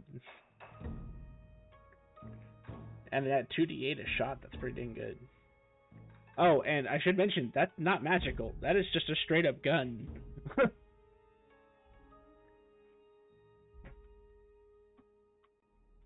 nice. Oh, and you cannot wield it in your small or tiny forms.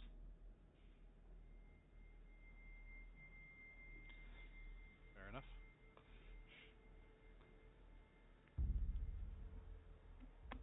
As for actual ammunition,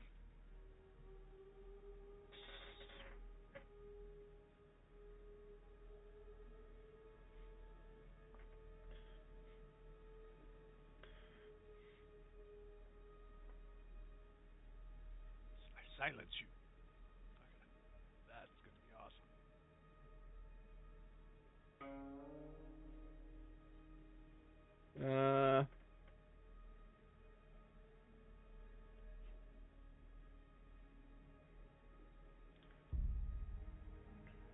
you can find some explosive rounds.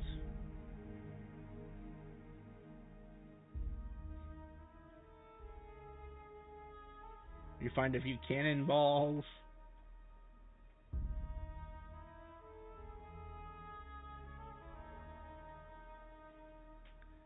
You find something called a priest bullet. Scatter bullets. And of course, silvered ammunition.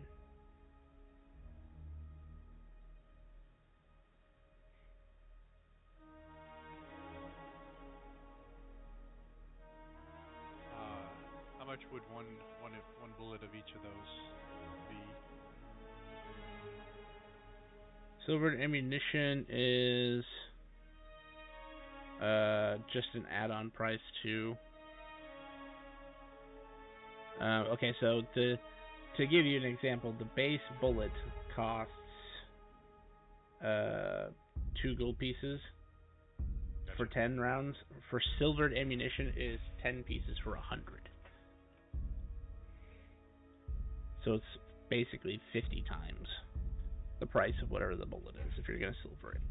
Just so we get that out of the way. Let's see. So if you're looking to buy cannonballs, they're 3 gold pieces each.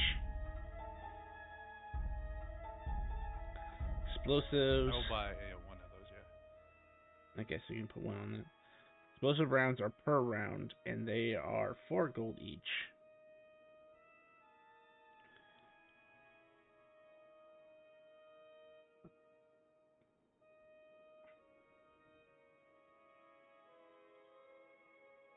The priest bullet is 12 gold each.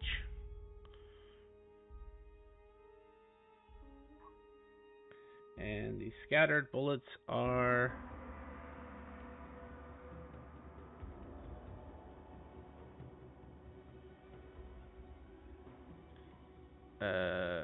1 gold.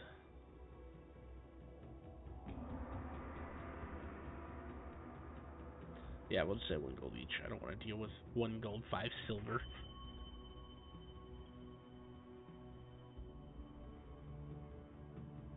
Alright, so silver explanatory. The cannonballs just do a little bit more damage. A cannonball does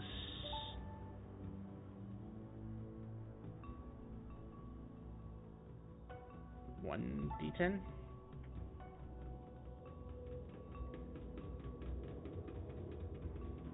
Assuming bludgeoning.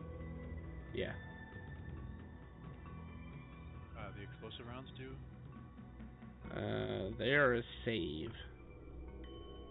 And every creature within 5 feet of the target must make a dex save against your DC or take 1d8 fire damage.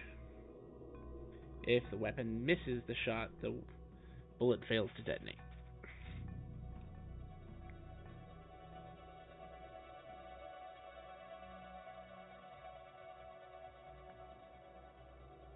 Okay. The much more expensive priest bullets do nothing to normal creatures. If they are, however, used on fiends or undead, the bullets are basically hollow rounds filled with holy water that shatter on a target, and if they are fiend or undead, they take an additional 1d6 radiant damage on top of whatever your gun normally does.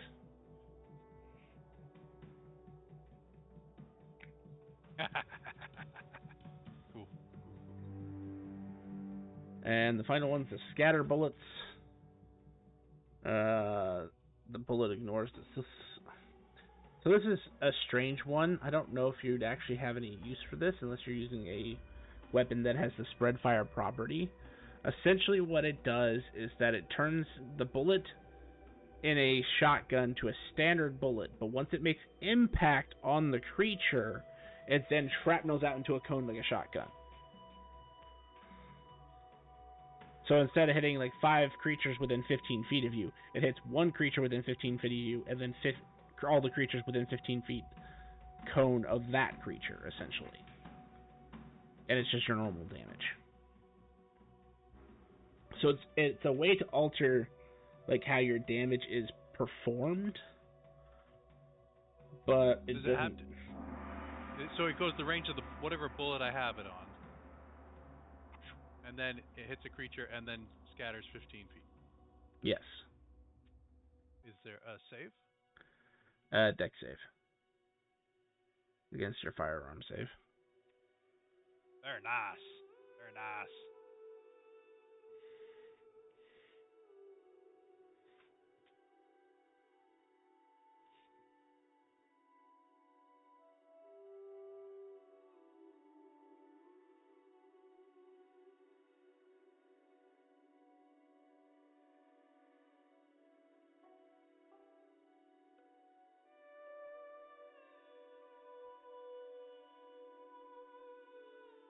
And then what was the final thing? Trying to get a contact at the Adventurers Guild south of the Buck City.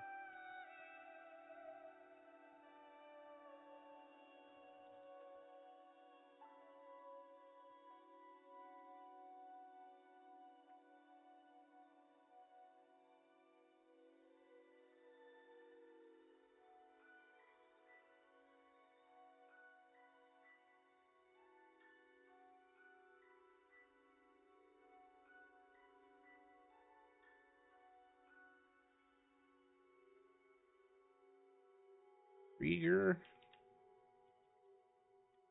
Nowinski.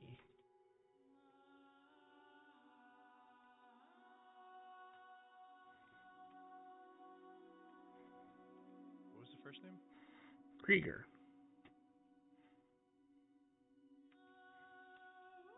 There you go.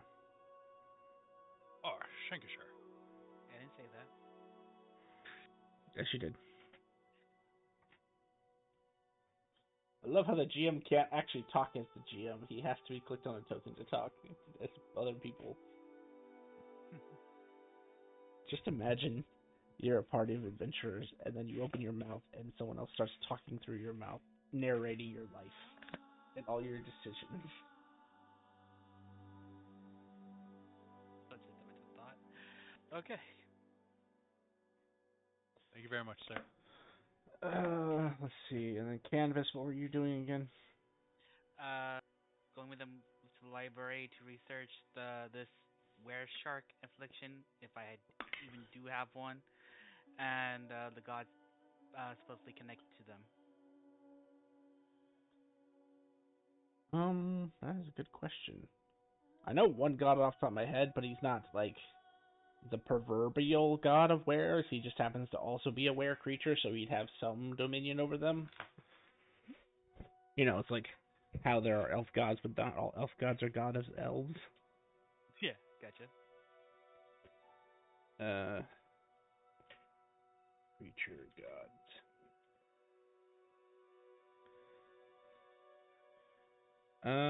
Okay, so question before I even start is, are those two that I just read alive?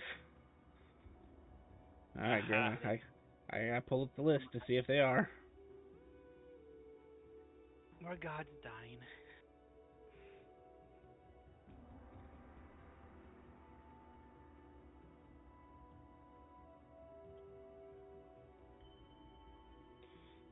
It's bad when I have to scroll.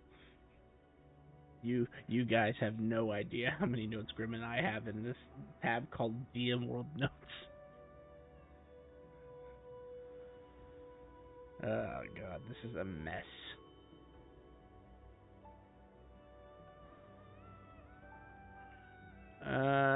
I guess it is that one. Was it not? In World Notes or was it in DM's lobby? Was it? Because it seems like there's two lists.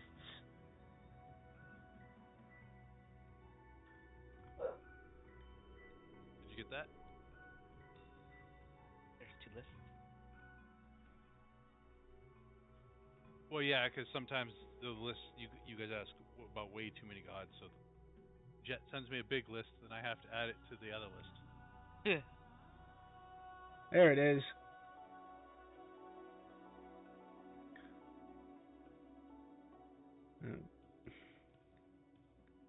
Okay, first one I need to find is Maiar.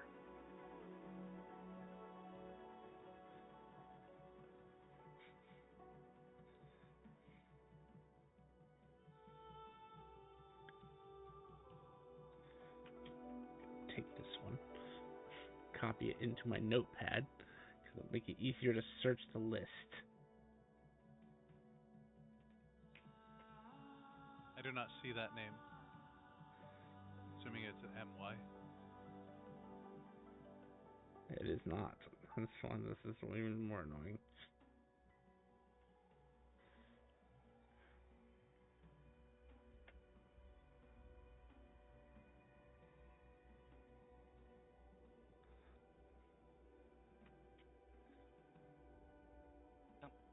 I am more looking for ways to techniques. Alright, you get to roll to control. see if a god is dead or not. As always, I'm rolling. There should be Should a be a random table. yeah, there should be a table called Are they dead?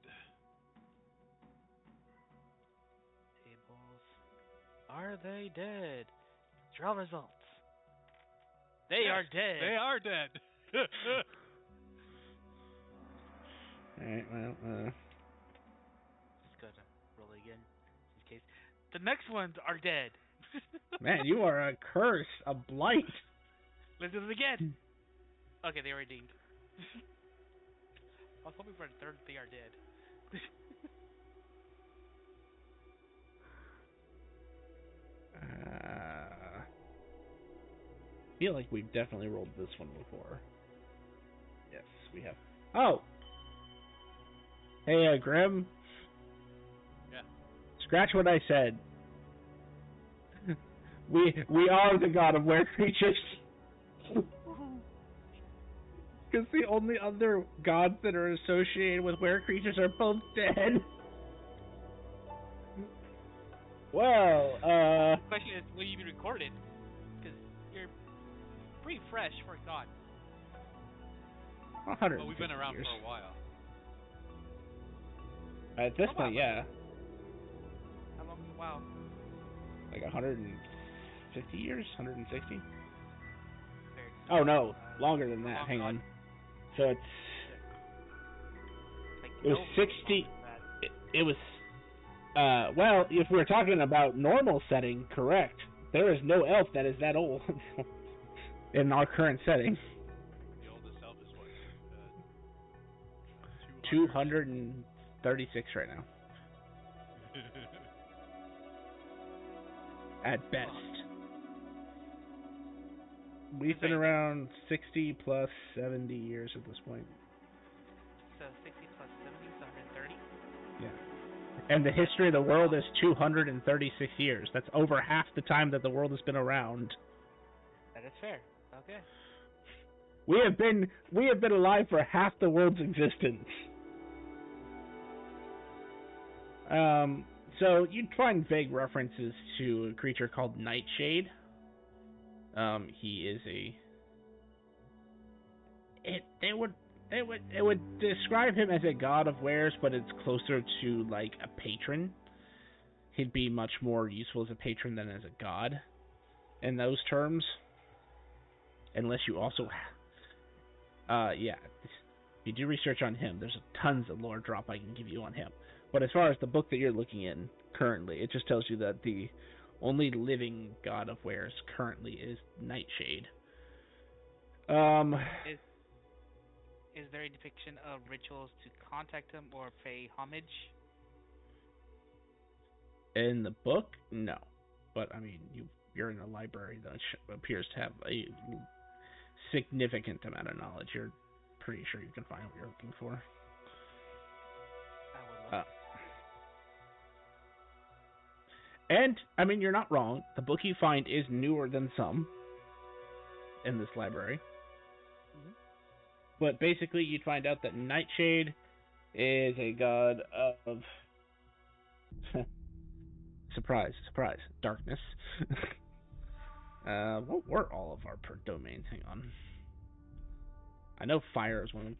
We ate Surtur, so we have a lot of domains. He was delicious.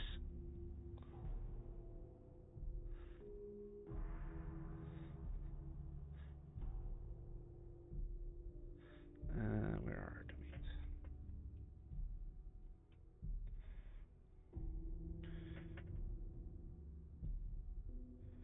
Okay, fine, be that way.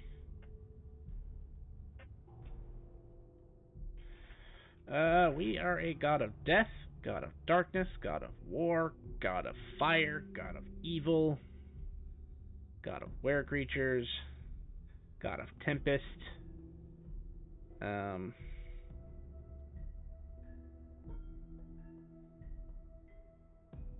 Yeah. Basically, the tale of Nightshade is he started out as a bane of frost giants.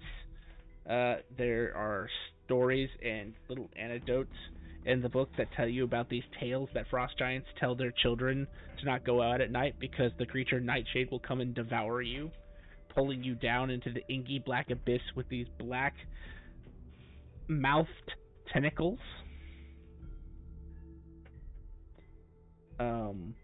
You'd find out. Sorry.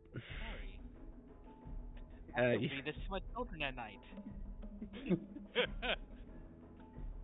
Hey, like I said, they didn't want them to go out at night. A depiction that is actually fairly accurate. It's not exact anymore, but this would be like what the book would have. Is it would look like that. So they were a werewolf, I'm guessing? They're a bear. But the Hey, this is what it turned out when I said werebear, alright? You should see what we started at, though. Okay. Actually, That's to certainly be wolfish. to be fair, this is actually his current incarnation, so I agree with you. It's more werewolf than werebear, as you'd expect, but you know, some AIs aren't very good. This is like more were sloth. Well, he's covered in shadow armor, so you would know that he was a adventurer for a time. He's considered friend to the current imperial family. God of Smiths also. And quite frankly, he's one of the few gods who didn't turn tail and run when the edict to return to heaven was made. But he also had no reason to, because he's a greater deity. As far as contacting him, he's literally like one of those guys you can just say, he doesn't really need offerings, you just need to talk to him, like in prayer, and generally if you're within his scope, he'll hear you, which you're a were creature, so you're within his scope. Alright. So everybody, this was the first time he actually gonna pray to a god actually sincerely. So bear with me. Alright. Oh, great nightshade. I am possibly a new child of your flock. Do you want a cookie? I mean, if you're offering. Ah, yeah, please talk. You're alive. Okay. That's exciting. I take out the cookie and I just place it on a counter. You watch this darkness kind of extend out of your own shadow, and you see this like serpent-like black tentacle with a mouth come out and grab the cookie and then drag it back into the darkness. Well, that's cool. Did you ever play the game The Darkness? Yes, I have. That's exactly what this is. This is exactly what it's based off of. Alright. I ask of you, am I really a child of flock? Confirm that I am what my companions called me, a were shark. You are the strangest version of a were shark I have ever seen, but as far as I can tell, yes. Though you are no longer a fledgling.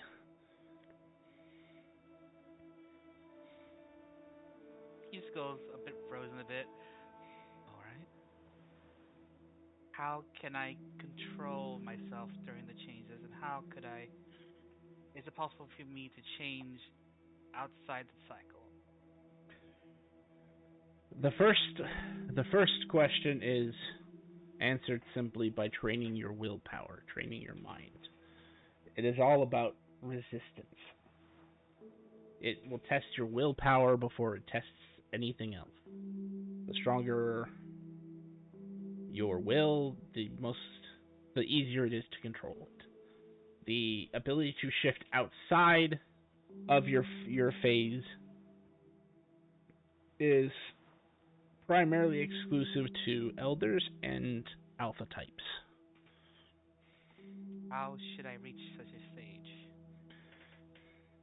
An alpha type can only be obtained by spreading your gift to others. You can either do this if they're willing, or you can do it by force.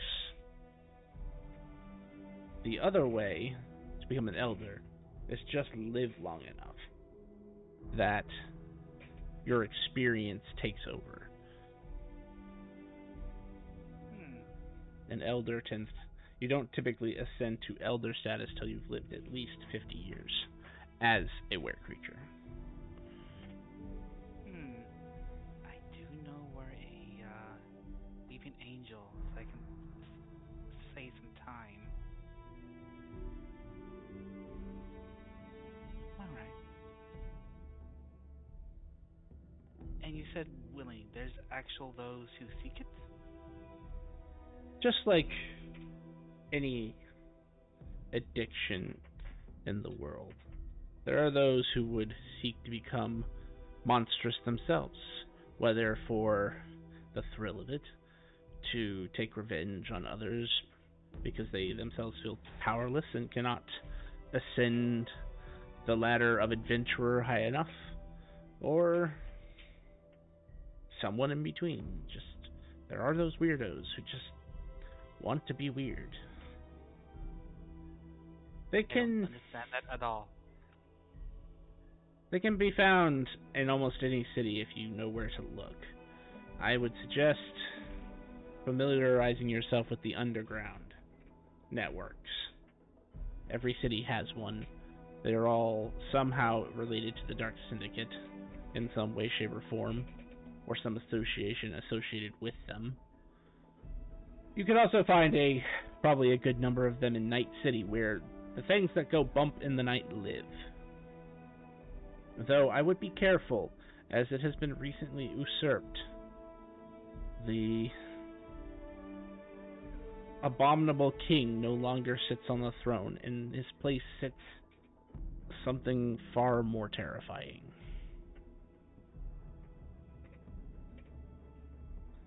Like, do you know what exactly? I And don't know his name, but he's called an anti-god. And I cannot say I have ever encountered an anti-god before.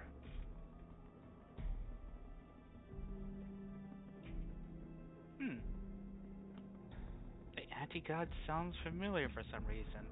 But he has the From my past ability to life. devour his opponents. That also sounds familiar for like something from a past life. Okay. Ah, okay. Alright. So, if I am a child of your flock now, what are your doctrines?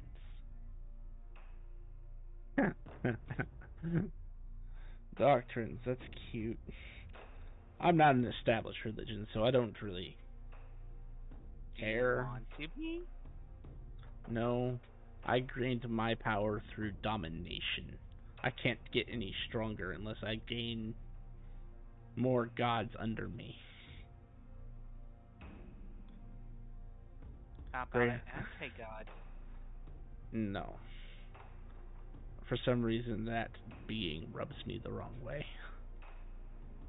But you can have as much interaction with him as you'd like. It doesn't really matter. The only thing I ask, generally, is while I may have the domain of evil, that does not make me evil. I just have more tolerance for it. So try not to turn women and children unnecessarily. I don't care if you turn someone against their will. That's actually kind of funny. Just try to leave women and children. Unless they ask you directly, in which case that's a willing participant. Oh, and avoid goblin dragons. What's a goblin dragon? It's a goblin dragon. Describe what they look like? He'll project an image of what he used to look like to you, which is this. That's like a kobold just turned green. No, kobolds are actually more dog-like than dragon-like, believe it or not. I understand. But anyway, yeah, they're strange creatures. So you're the god of rare creatures, but you don't want creatures your own race turned into them, or you just want to? Are they just dangerous? Both. The few goblin dragons that do exist all have a high caliber of power. One of them can wield a cloud of magic missiles, of which is in the hundreds.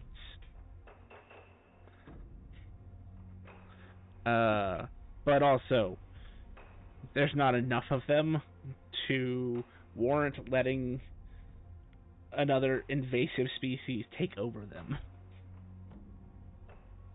There's like less than 1,000 goblin dragons in the entire world that aren't simulacrums or avatars of a specific god. What? That sounds annoying. The simulacrums and avatars over that. Like, can't even keep track of how many are real now, from the sounds of it. Yeah, I really don't like this guy. You're getting a second voice in your head for some strange reason. Is this a party line? No, that is the other Nightshade. I only read one. Is this Shade Knight, or is just what's the deal with this? Two halves of the same coin. One of us is nicer, the other one is meaner. And it'll be up to you to decide which is which. Well, that one just says he didn't like me, so I'm gonna say that one's the meaner one.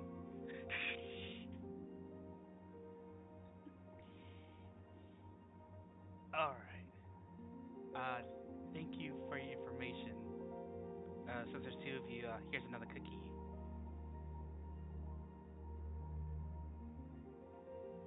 You can't bribe me. It's not really a bribe, it's just a fairness. You'll see another snake come out, grab the cookie.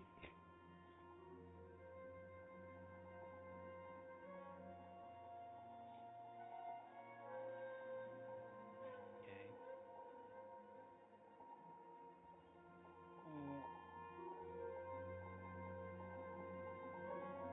Hmm. Thank you. He just walked away. The funnier part is that of all the wares that he could have been, Werebear's the nicest on the alignment list. So it's kind of funny when he became a god, he just kind of reflects, even though he has the evil domain. He only obtained that because he ate Surtur. It sounds like he's a very self-hating god. He's a god of evil, but he hates being evil. He hates the evil. He's a god of were creatures, but he doesn't want it affecting his own kind. He sounds self-hating a little bit. You're not wrong. Although I don't know if it's self-hatred. It's just, like I said, there's 1,000 goblin dragons in the world. He can't afford for them to become were creatures. Gotcha. All right. The rest of the time I'll do with my training, and within the third day I will go to the dungeon.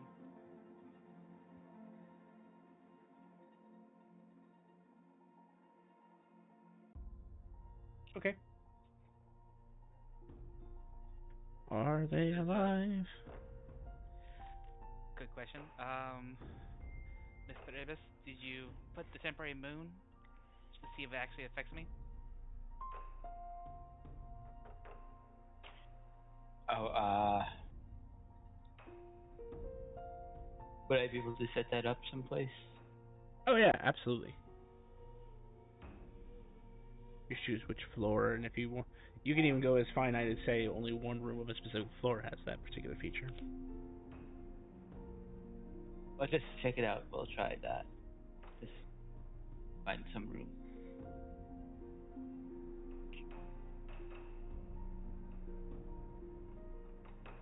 We'll say the village part of level 1 had a moon.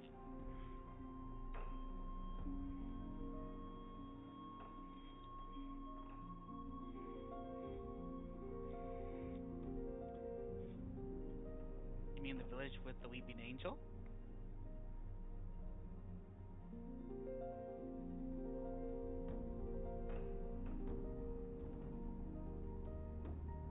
Perhaps. I love the delay.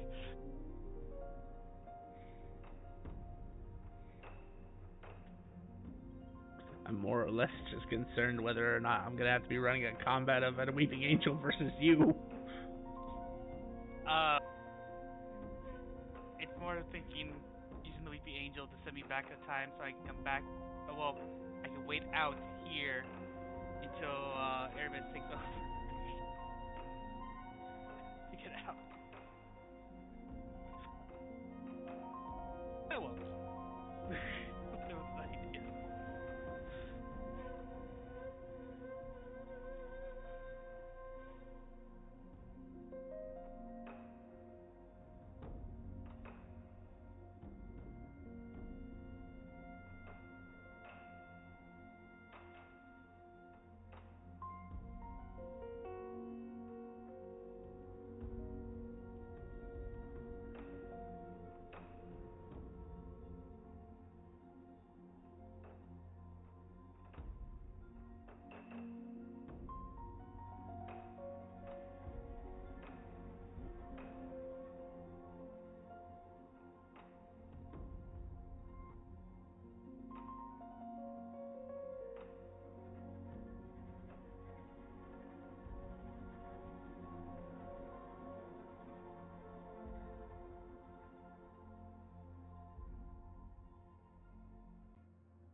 As you arrive, you see a familiar set of giant doors.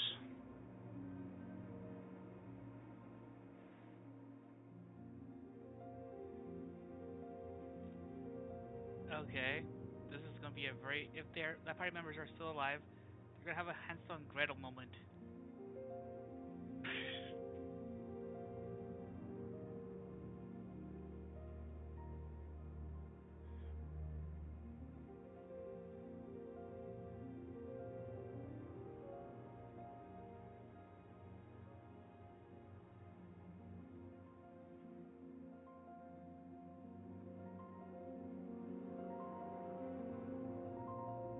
As you enter the village, you feel your body begin to stretch, ripple.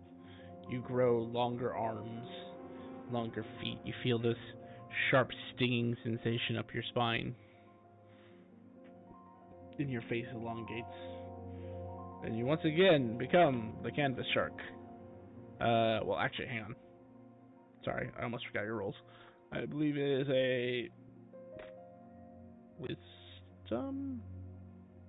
I think it was a wisdom save first time. Give me a second.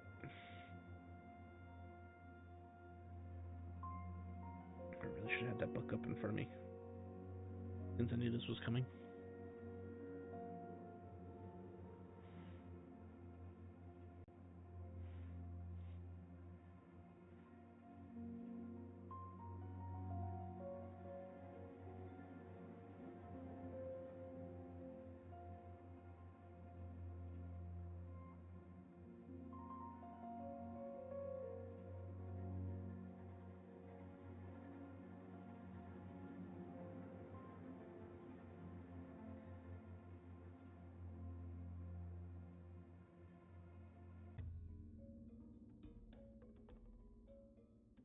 It was, yes, a wisdom saving throw. I figured, and it's not my best one. 18. Oh, look at that. You don't go crazy. I go hunting. You fight the urge. To fight the urge to transform, you make a DC blah blah blah. Wisdom saving throw. On a fail, you do some. Okay, so at this point, you can choose whether to transform or not.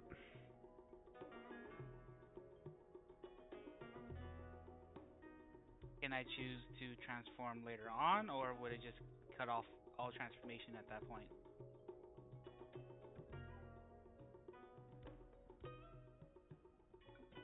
I'm gonna say. Oh, hold on. You said this was 3 days in? Oh, you still have.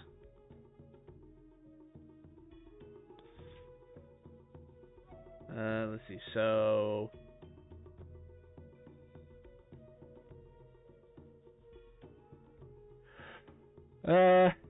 It doesn't really state.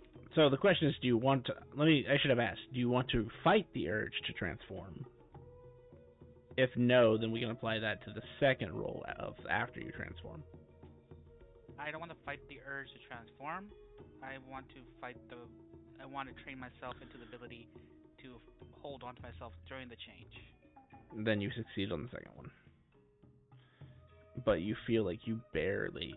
So, as you're transforming, you feel that bloodlust, that rage try to burn through your entire body. It takes everything within you. And even then, you feel like you just barely pass. As you are able to retain your sanity and not go full berserk. Holy shit. I'm over shark.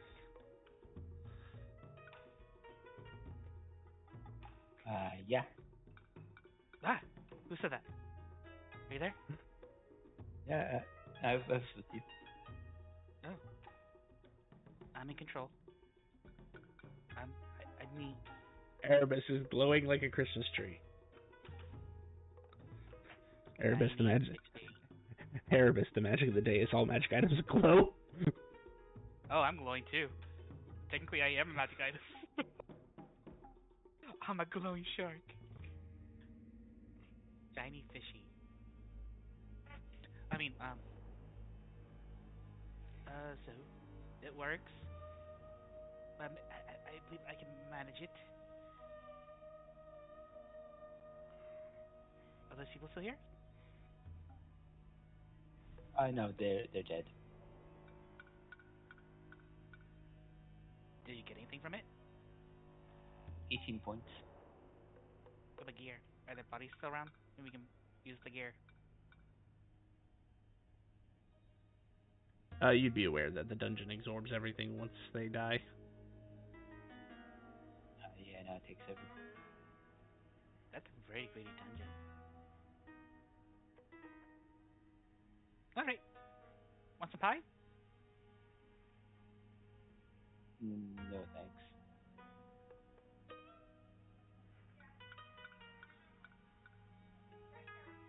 Alright. So, be right back for a couple minutes. But Okay. he'll spend most of the time training, and he's going to do something close to a... he'll be looking for something that's something like the Belt of Giant Strength, specifically for Wisdom, which I believe there is no actual item, but he's going to look for something like that. Okay. Alright, so bar him coming back, 2 weeks goes by, unless anybody else wanted to add something to their downtime. Splendid. 2 weeks downtime go off without a hitch. You may proceed to be level 7 and resolve whatever you did during your downtime that fits within that 2-week margin. And now combine.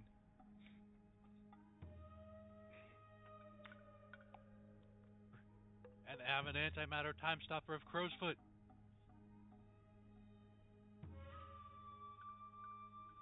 That sounds like a very interesting weapon. Yes. Yes. Never used the time stopper before.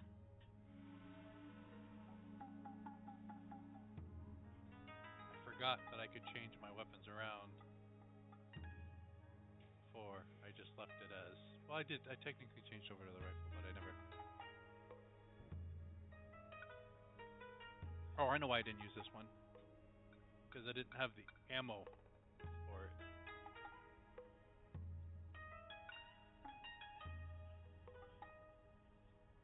But now Running out, I don't have that problem. running out of Reaper bullets, are we? Well, the time stopper uses sand.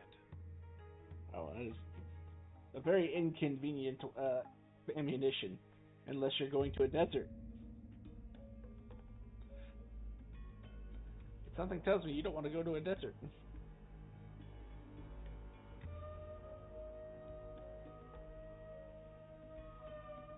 That using your desert sand, I don't know what would happen.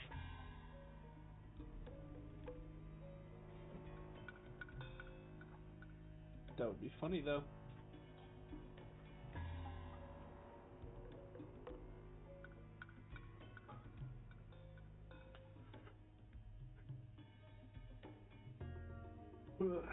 So what's the plan now?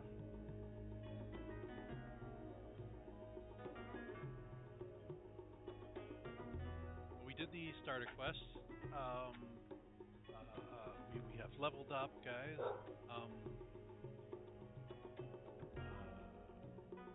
Do we want to take a quest from here to try and upgrade our?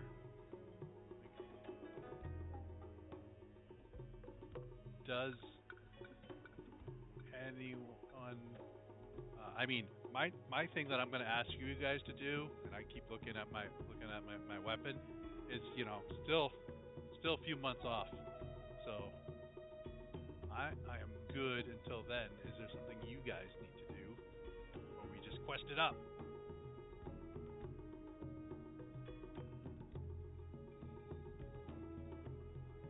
I'm fine taking a quest. Yeah.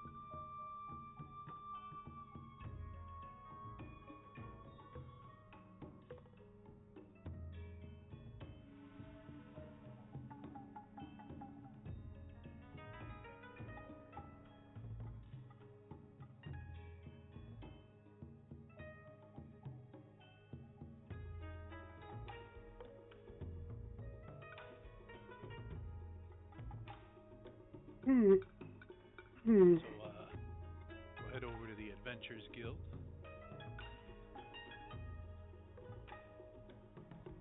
See what they got.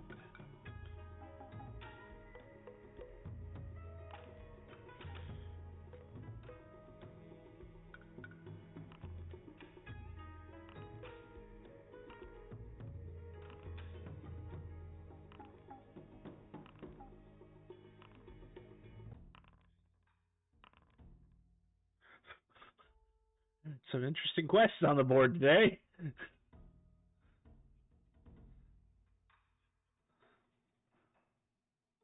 Sorry. Welcome back.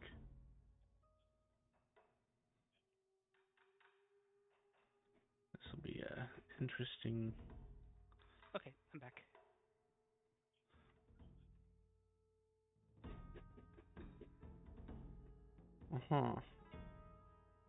This will be interesting.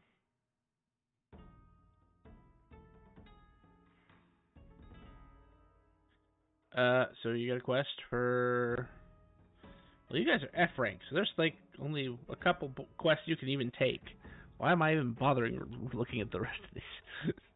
There is a special rank beast quest, a F rank plant quest, a special rank fiend quest, a E rank undead quest, an F rank plant quest, an E rank aberration quest, and a special rank monstrosity. Can I report a finding? Sure. A mysterious labyrinth. it seems to require a specific portal, but it has a bunch of objects in shape of a labyrinth that's quite large. Oh, you found one of the Bagman dimensions. Yes, I believe so. Maybe. Yeah, Well, we don't recommend going there. Not at F rank. what rank do you recommend? Bagman quests start at S rank. Because you might be dealing with the original, and if you are, then, that's not too bad. You guys at your rank could probably handle it. Or, you could be dealing with one of the epic level Bagmans. Oh, we fought it a while ago. We survived it. It wasn't for some infant angels kind of separating us.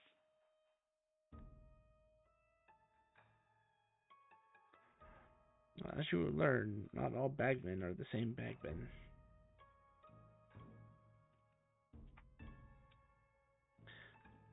I'm surprised you yourself didn't become a Bagman for finding your way there.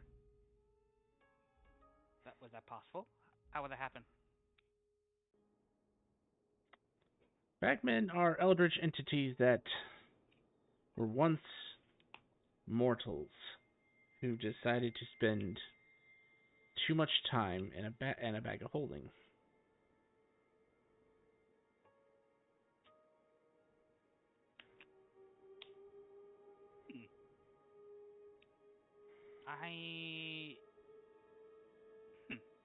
If reports are anything to go by, the keeper of that particular dimension would be the equivalent today of a rank 60 wizard.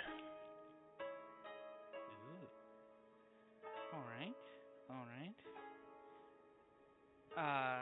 So, what if you're the bag of dimension bag? I don't know. This is uncharted territory. Huh. Okay. So you say it's a high level one. If I give the weight, so it's possible for it to be a quest. There's a want for that, correct? Oh, I'm sure there's some need to explore and map out those sort of places, as well as understand the dangers that they possess.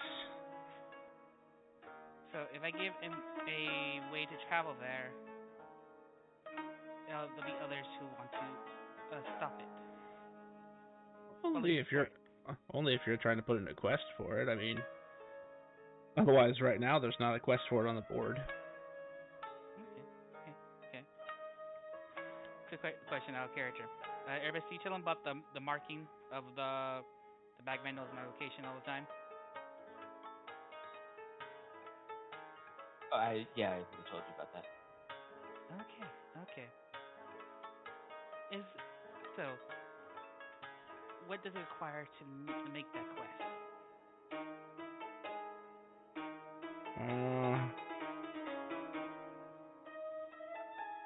I don't remember. Hold on. That is the DM saying that, not the character.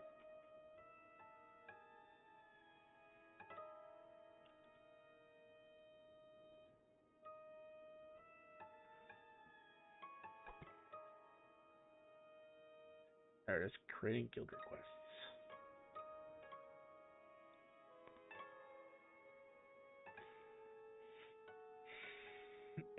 If we're talking about the one you're just mentioning, the minimum that they'd have to make it is an S rank quest, which is 64 iridium to list. 64 iridium. Just 54 flat? Yep. I expected more. Okay. Well, that's only if so. You have to remember, the quests are determined by two things: whether the person who put in the quest wants to actually reward more than what you have to pay for the standard, just posting fee, and you get rewarded by the guild based upon um, your rank. So every rank has an associated payout. In this instance, you're just asking to create a quest, so the base cost is 64. If you want to offer adventurers more, you can, and that might entice them to take the quest more seriously. But Not serious yet. So I'll just pay the 64 for right now. I think I'll get the biggie. okay, and they will post an S rank quest to explore what is he called? The Heraldic Bagman. And it's not spelled how you think it is. Okay. And I will provide the depressing mirror.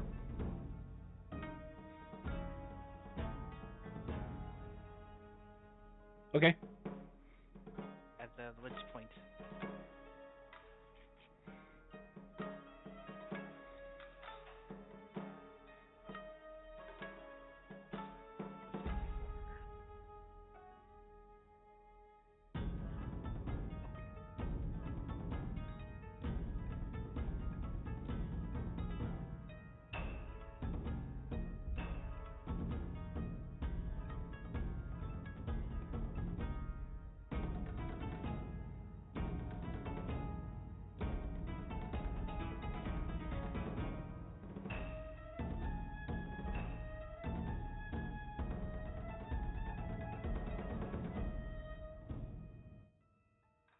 Anything else you require?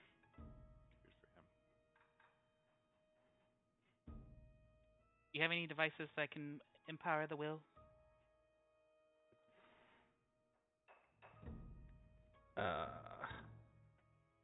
You mean like improve your chances of passing effects that require a strong willpower? Yes. Or increase your personal willpower. Mind-inducing magical items. Oh, like basically like the giant strength belts. Yes.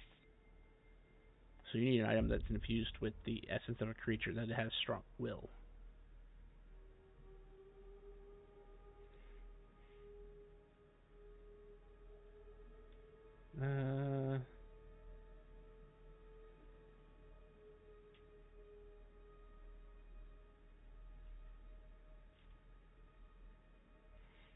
Unfortunately, we do not, but I have heard that rather talented craftsmen can create such items if you can provide them with the materials necessary. Would you classify a creature with a strong will? Why did I know that was coming? You put that out there.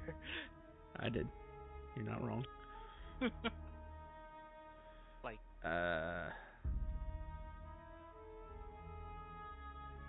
will you consider determination a strong willpower?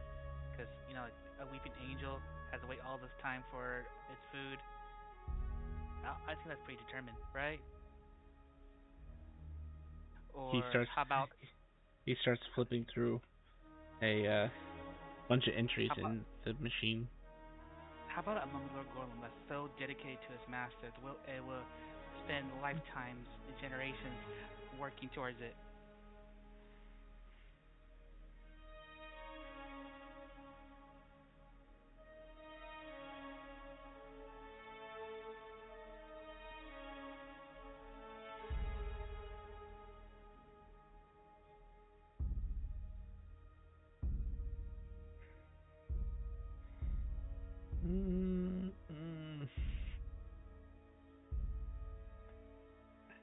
At your level, I shouldn't be recommending this, but you could attempt to hunt yourself some hags. Red hags have fairly powerful willpower. Red hat. Oh yeah, we've killed those before. Wood hags also have fairly strong willpower.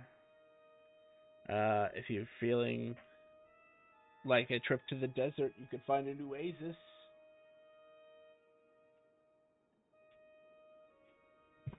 They have a fairly strong willpower. You said we killed a red hag before? You've killed a hag before. I have a red hag spellbook. Oh, that's right. Sorry. I keep getting my groups mixed up. Yeah, that was with the owl bear thing.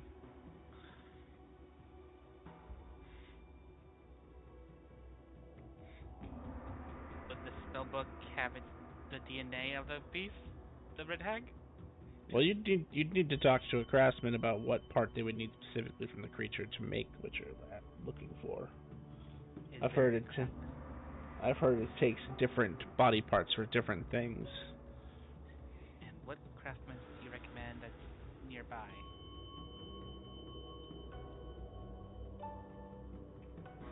That's a good question. While we live within the city, we are not necessarily dragon riders ourselves, so I would look for any craftsman that has been around for at least 10 years.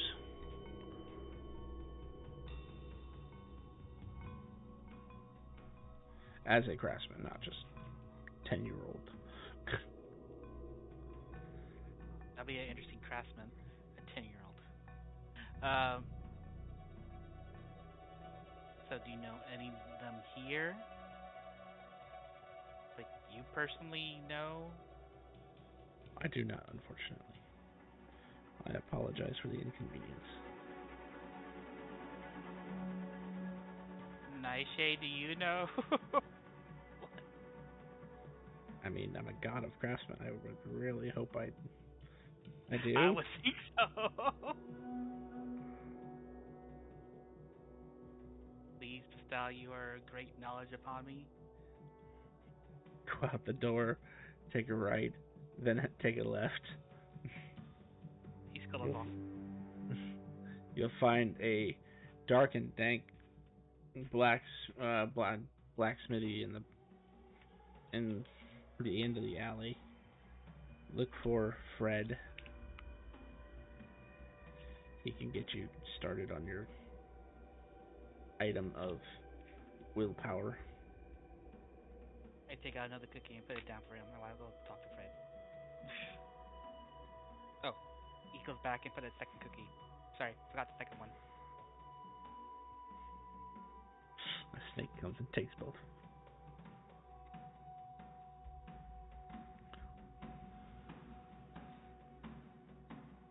Fred?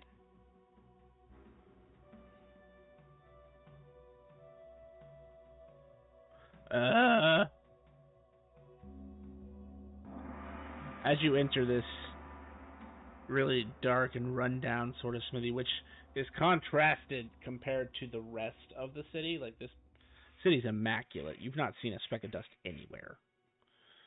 It's like, even on the roads, it just seems to be almost impossible to get them dirty.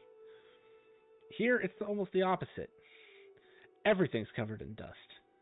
You see piles of armor, not polished, just kind of tossed in one giant pile in the corner. You see swords, spears, axes, bows, kind of piled in another corner. You see a forge that is dark. And you see a rather elderly looking dwarf kind of leaned over the counter. Well, he was sleeping until you came in and said Fred. And now he's just staring at you with his half-lidded eyes, going, what do you want? Bring out a cake this time. To request a craft. Nightshade recommended you. It's boysenberry. I can't have cake. I'm diabetic.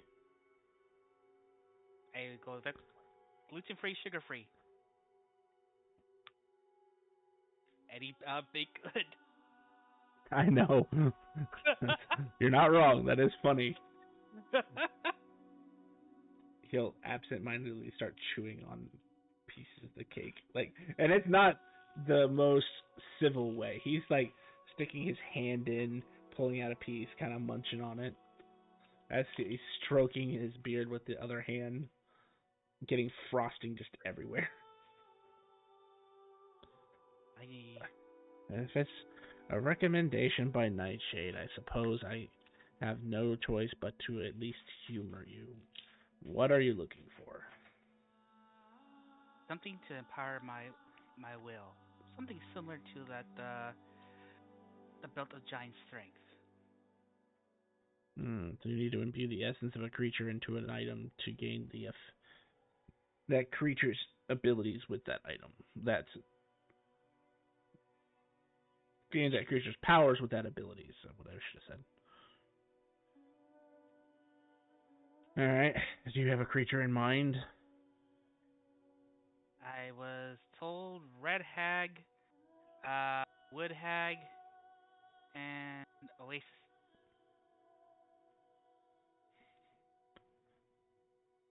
The Oasis would be the hardest one to do something with, because there's not What really a body part to take. What would you recommend it will give us the best effect? Out of those three, the red hag. About outside those three, we can think of one better.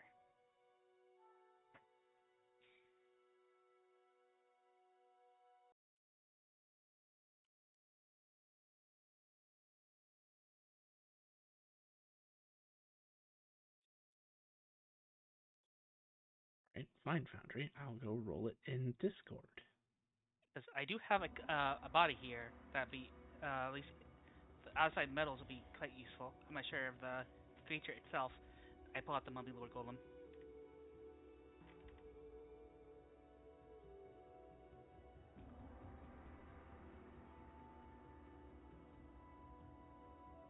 Oh, let me roll the dice for it.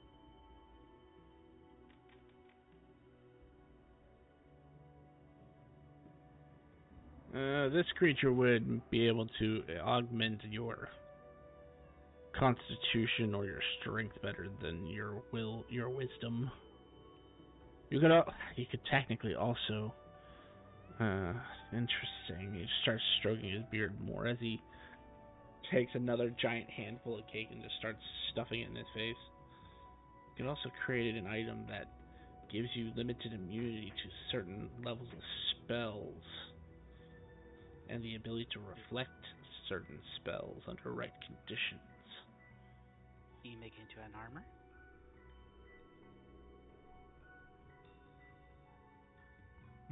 Glass armor. That would be interesting. Yeah, it could be done.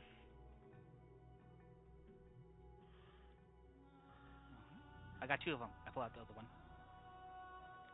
I am not worried about these rolls at all. I'm not sure why I should be nervous now.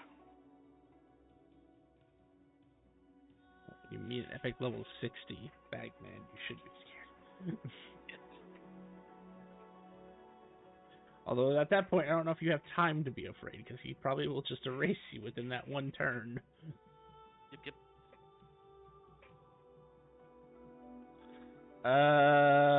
Yeah, I could do something with these. Alright. Let's see. He was digging in his noggin to see if he knows.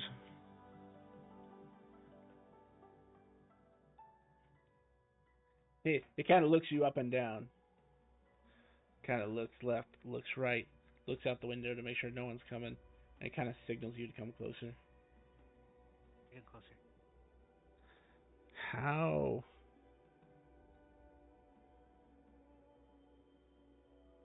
good are you? How willing are you to do the wrong thing?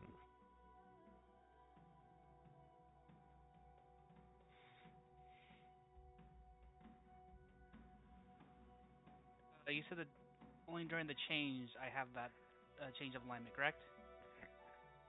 Your total alignment would move towards just neutral good rather than lawful good. But while you're in your berserk state, you act more chaotic evil. Gotcha. I could color outside the lines. I just won't tear the page, if you catch my drift. Would you be willing to hunt a celestial? I pull out the angel's armor, which is actually made from celestial skin. Yeah, but you bought that. You didn't hunt it. Oh, actually, I took it from a dead body, but yes! Yeah, that's true. Like,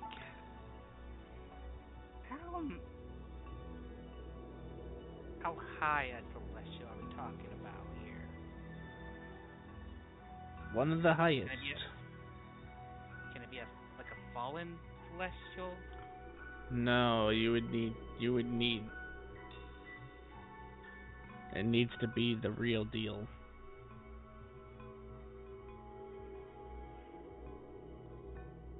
Look, I shouldn't be saying this, but if you're really wanting to get good out of this, the best creature I could give you to hunt down would be something called a Shadow of Death. It would be harder to hunt, but you would feel less opposed to it if you're a goody two shoes. If you don't give a shit about the rules, a solar, my friend, would be so much better. I could even, if you can keep enough of the solar intact, I might even be able to work out a way to, do more than just wisdom.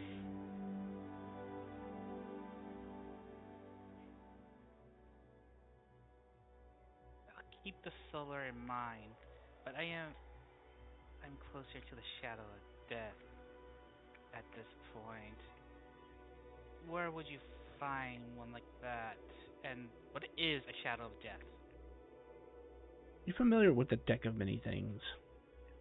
Yes. No. You familiar with the thing that comes after you if you pull the death card? It is said that the Shadow of Death is one of those that has broken free from its bindings, no longer reflecting the creatures that it hunts, but becoming a creature of its own.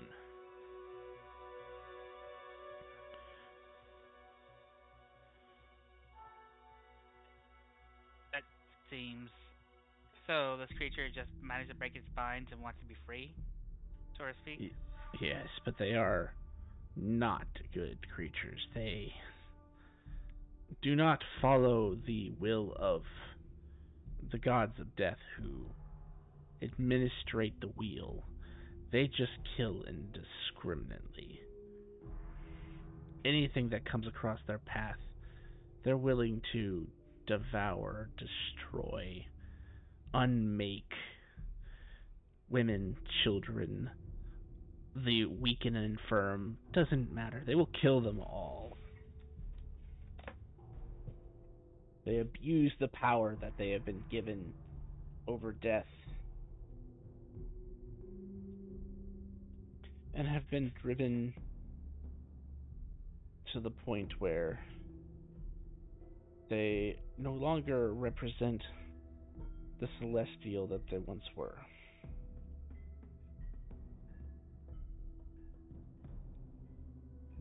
Like you say, solar will have a much greater effect.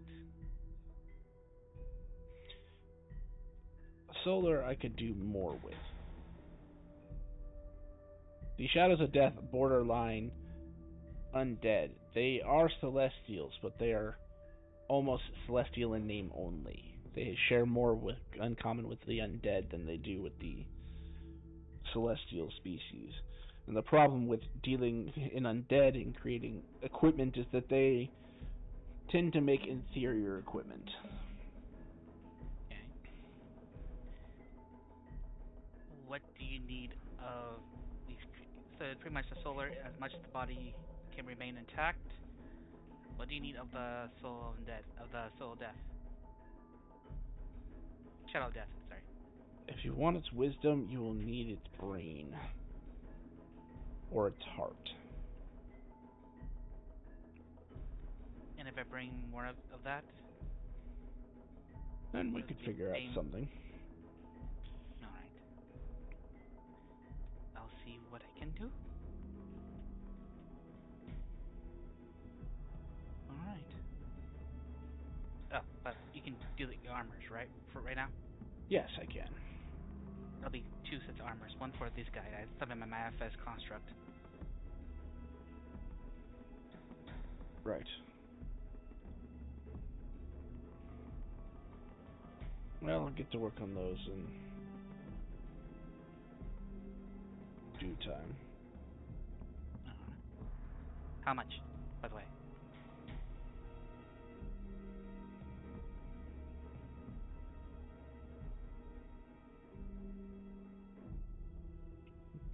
I can get you another cake. It'd be about 50,000 for the both of them. Piggy, he pops out. Release. He poops out the coins. Very good. I thought you were calling him and pigs for taking another cake. That actually kind of would have been funny. I would have been. Missed opportunity.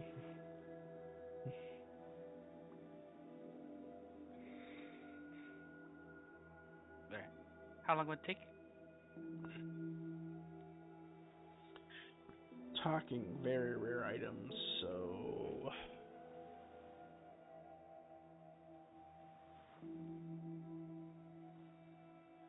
sorry, I just gotta find the note for making mastery items. Very rares are 25 work weeks, so... If I'm making 2, I can kind of... The time... So, probably, say, 30 weeks.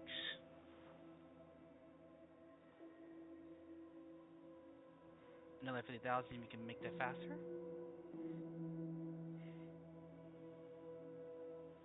Well, I mean, if you put it that way...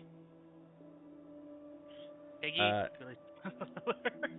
He can make it in, so if it's 30, he technically has an ability to cut it in half. He just didn't want to use it. He can do it in 15. And trust me, that's literally like the fastest most people can forge that aren't player characters or specific gods. Of course, that's why I'm spending so much to do this. Because he had the what is it, Master Smith or whatever the feat is that cuts crafting time in half, but he's too lazy, don't want to use it. Normally. All right. So after Piggy poops all but. Does he poop as slow as he eats? Please no. This is a releases. I don't think so. I think the intake is the what takes the longest. Yes. All right, back to the quests that are on the board. There was, Now that we got that out of the way. how many E's and F's? If we're ignoring special ranks, you had 1 F, 1 F, 1 E, 2 Fs, 2 E's. No, and that was a F plant, an E undead, an F plant, or an E aberration. No celestials? I didn't say that. I just said Not of here. those 4. You're off busy talking to Henry. Fred. Red. At least learn the person's name, really. I wasn't in your head. Oh, he doesn't know how to pray. You said this out loud. You said stuff out. Oh, fair enough.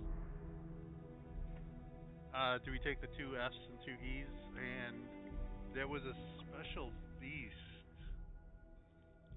Could we know what the beast is?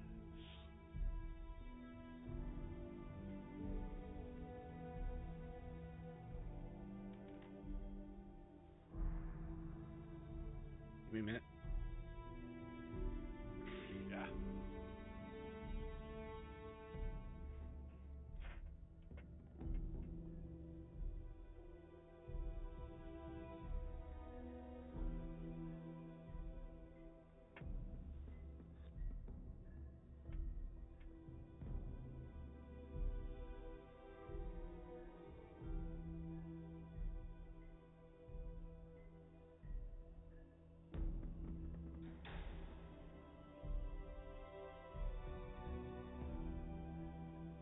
They want you to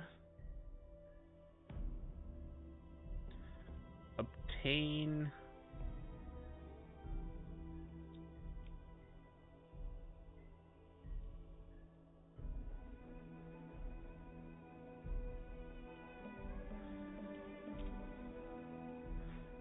Oh, I'm stupid. They literally have the table right in front of me. I just okay.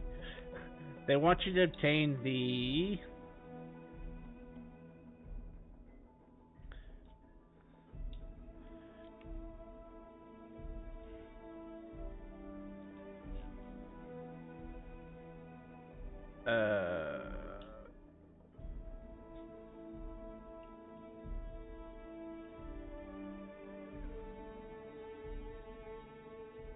sorry, I'm just trying to understand this chart. It's very strange.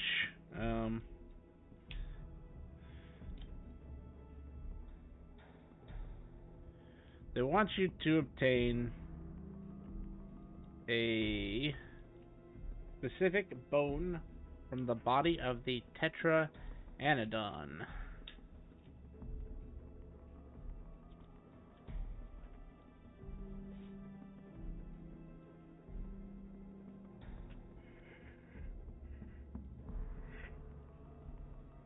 Specifically, the part called the medium monster bone.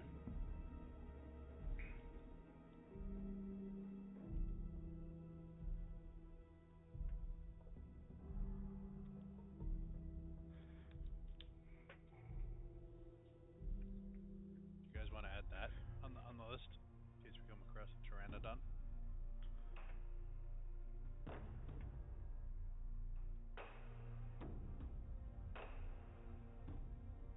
Uh, yeah, if you like. I know you guys Doesn't are look big. like we, doesn't look like we can handle it. We can just leave it alone.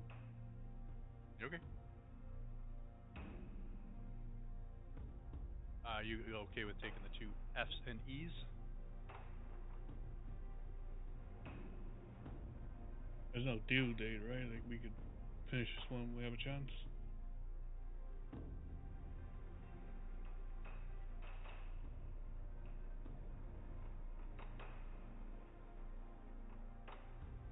Yes.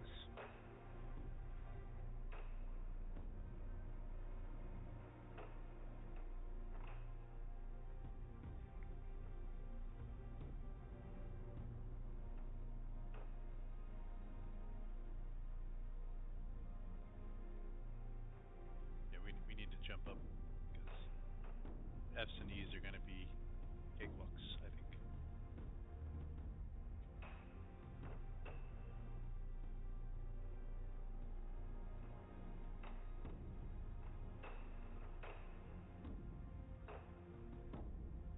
I'm perfectly fine with doing that.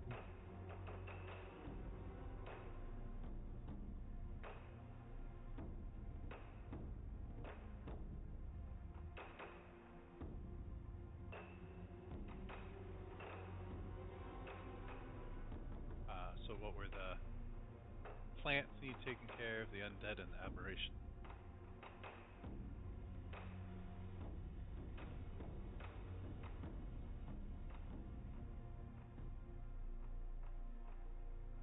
You need to observe The habits of a creature called the Veiled Lady.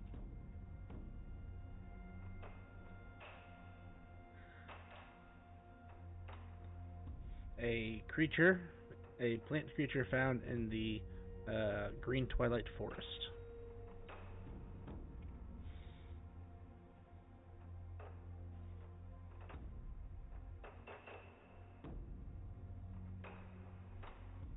Also, Okay. within the same region, you need to destroy a group of a creature called the Horrid Plant.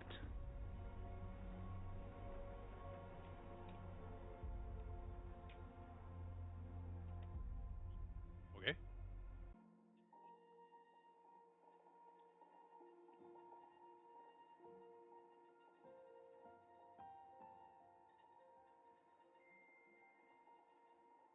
And then it was Undead and Aberration, right?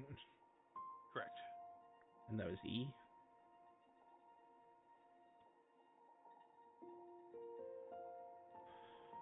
I forgot to write down what rank. Were the two plants Fs? Yes, two plants were Fs, and the then next, the Undead and the next Aberration. two are E's.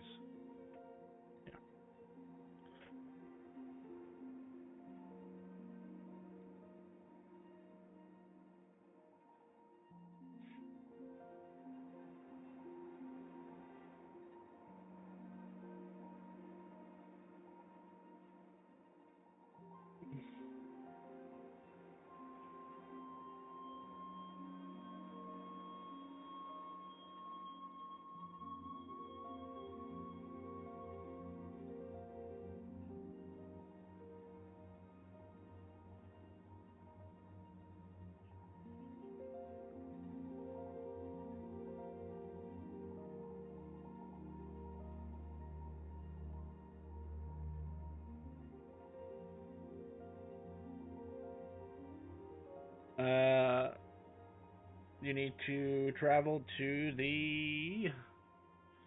Hold on, we've changed its name twice. I need to go look at the world map to see what that region is called again.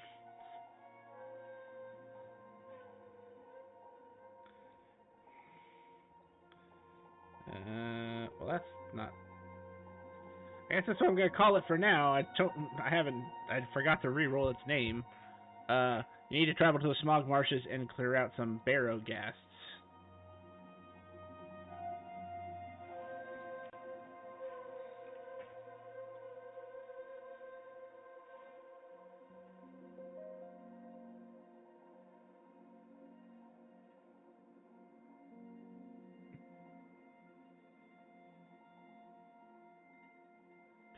And last but certainly not least,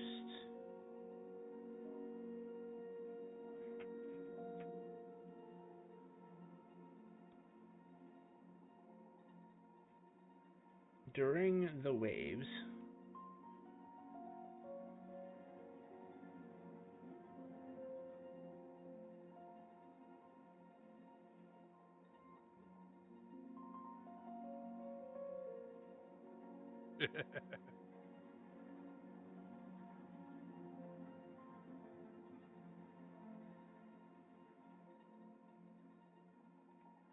no. You know what? No, we'll go with this one instead. The guild would like you to travel to the northern region near Clafford and basically perform an ecological survey to figure out why there is a uptick in avalanches.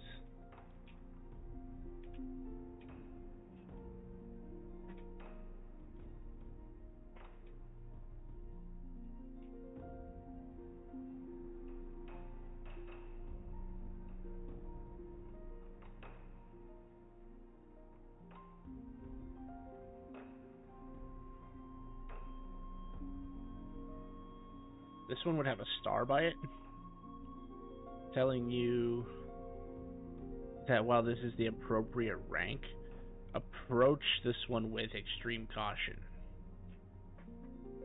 the northern realm is not as stable as it was when the Lich King held office.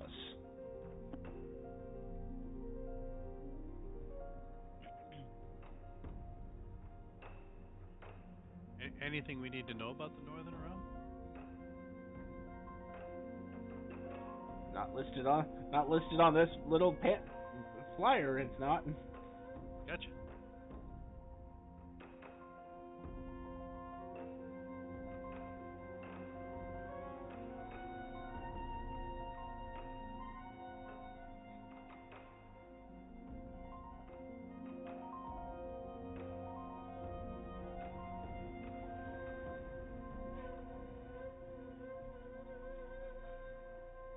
Those sound good?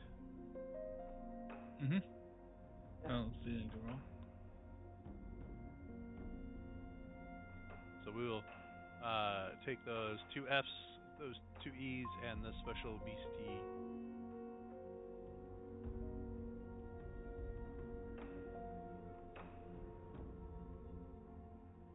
Uh,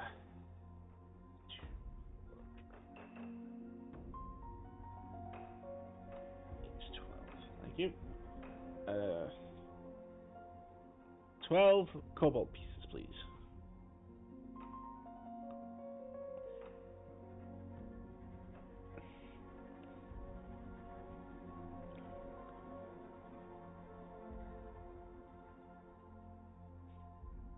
I give him an iridium.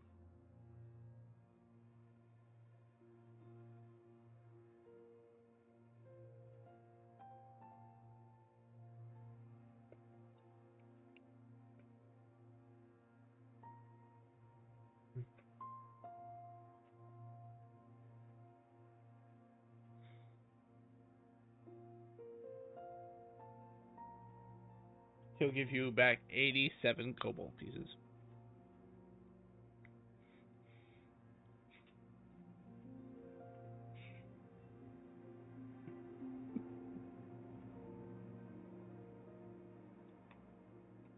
I do not take them. If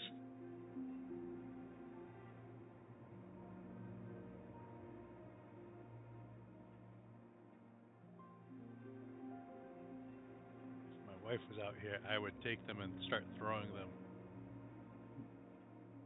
She hates it when I throw pennies. I'm like, it could wind up heads up. Good luck for somebody.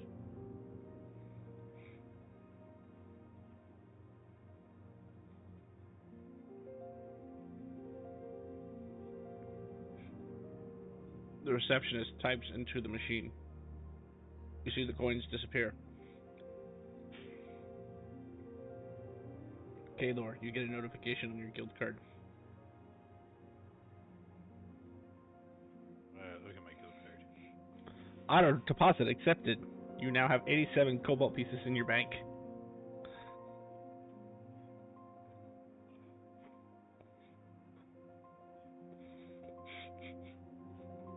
Son of a bitch, I still gotta track them.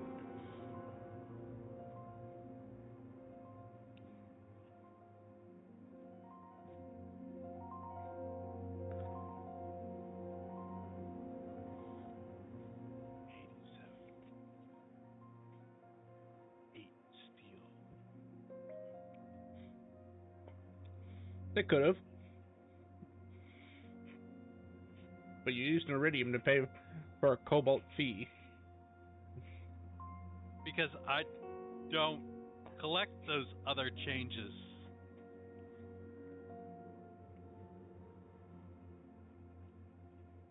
Alright. Did Canvas return by now? Yes. Howdy. Oh. So we got questing, we gotta go to the Green Forest, and we gotta go to the Smog Marsh, and then we gotta go to the north.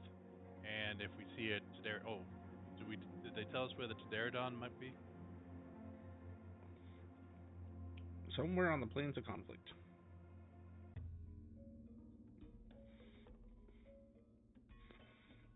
Does anyone know where the Plains of Conflict are? Because I know where the Black Plains are. Not at all. Kind of.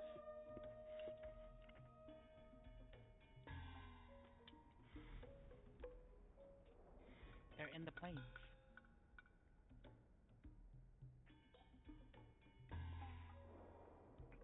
Choose your next words carefully, Canvas.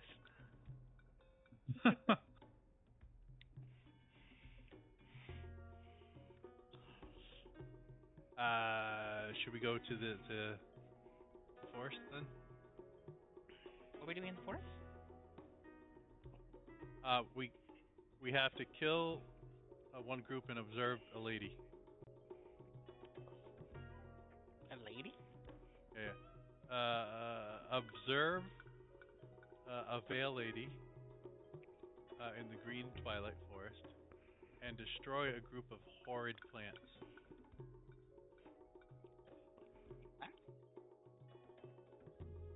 I would think they could make allow us to talk to plants. Does it basically have to be destroyed? Yes, that's the quest. Okay.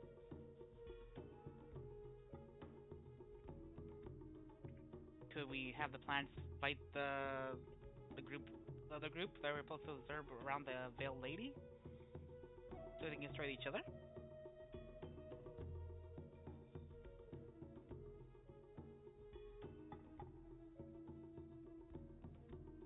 I think our guild cards would know that we didn't attack them. But it says destroy. It didn't say we personally kill. Technically, us setting things in motions, we did kill them. Yeah, but how would the guild card know they died? The same way they know when we explored the cave, even though we didn't go all the way in.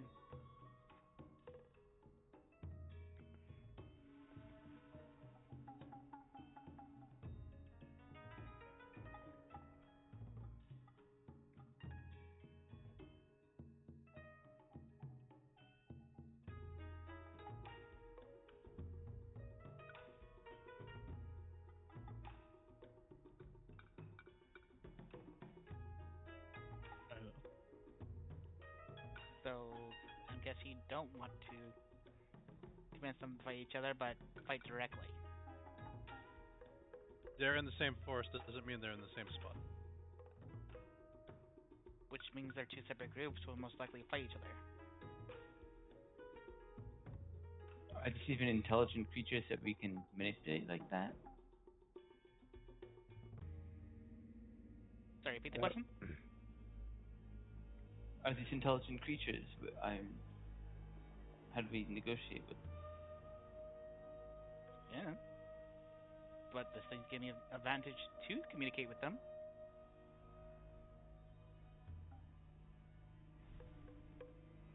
If their intelligence is too low, you won't be able to communicate anything. It just says to interact with plant creatures as if we're speaking in shared common language. Intelligence doesn't play a factor in this. Is this speak with plants? Nope, acorn charm. Hmm. Here, let me put it out.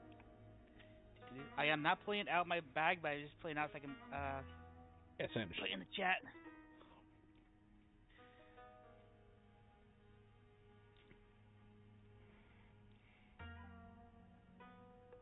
Okay, I get what the gist is. Mm-hmm. Yeah, that would work. This is just a thought, so we don't have to fight them all together. Fighting two groups that's roughly in the same area. Well, you're not supposed to fight the first one. You're supposed to observe. I heard fight the group and observe the lady. Was that Right. what I was told? Yes, but there's Observe only the one lady. group and one lady. There's not two groups. Okay, then never mind. I misunderstood. I thought there was another group with the lady. No. Basically, so to go in more depth, because technically every listing gives you at least a more than bare minimum information. Basically, the Veiled Lady has been reported several times by citizens of the Green Twilight. She's seen basically fading in and out between trees. They don't know anything about her, so they would like a competent adventuring group to observe her movements, see if you can learn her intentions, and like if she is a threat, what can she do? Because right now the most they've seen is just her briefly, and then she disappears. The horrid plants they want you to destroy. Hmm.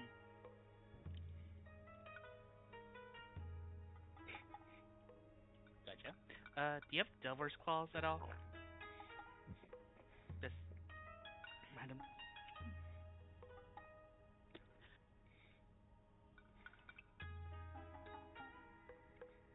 Uh,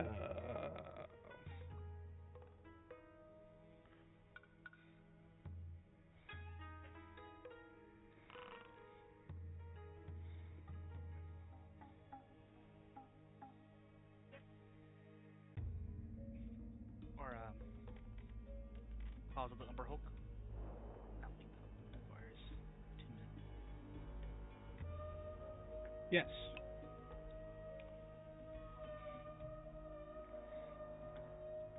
Oh, they're both over. Okay. Ticket. Drake Sharks. Wow. 600 iridium. Give that to you. Alright. So go. Watch this veiled lady amongst killing plants. Okay. I'll take it. Is there a place where we can get spell scrolls?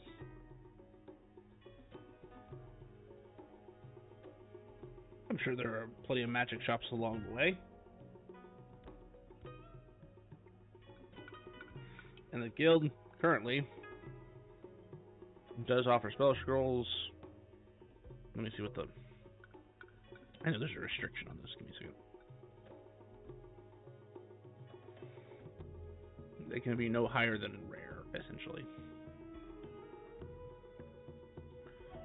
Would that include fourth level? I think that's right.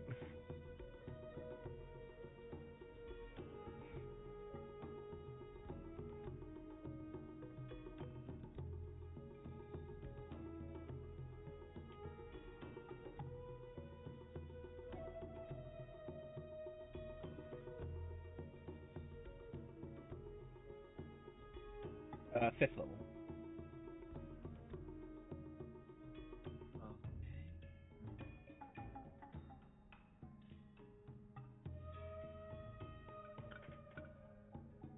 Can I get the fourth level spell Wither from Neverending Oh, Cliff? nice. There. Yes. That will cost you 10,000 iridium.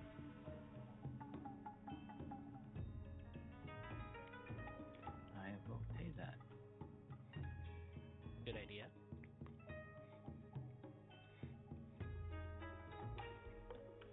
At 10,000, can I also get light? Mm-hmm. Yes. You seem like you're stocking up for a certain fight. Wonder what fight.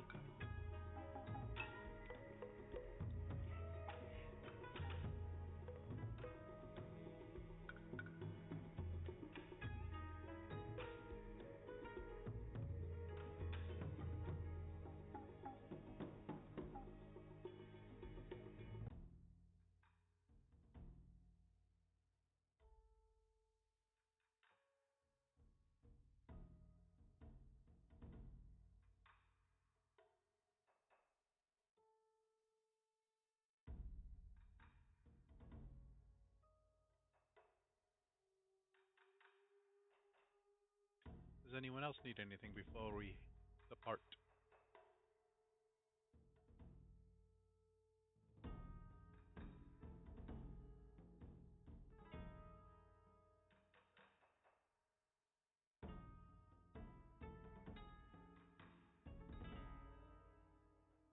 I don't think so.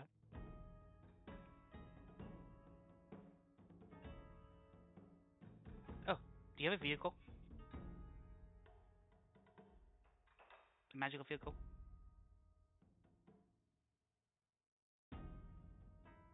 No, Adventurers Guild doesn't sell vehicular devices. I miss my turtle.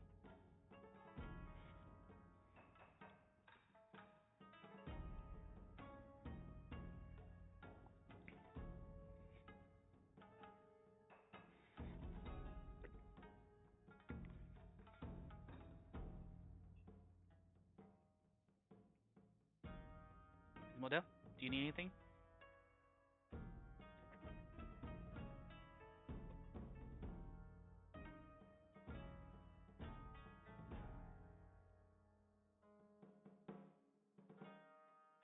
Brutus?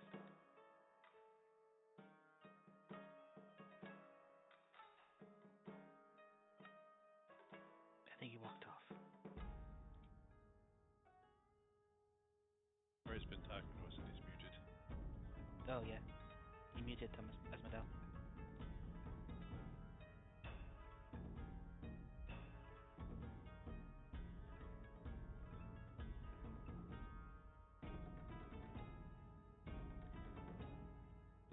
I think we're fine, Gaylord. Shall we go? Yeah, let's roll.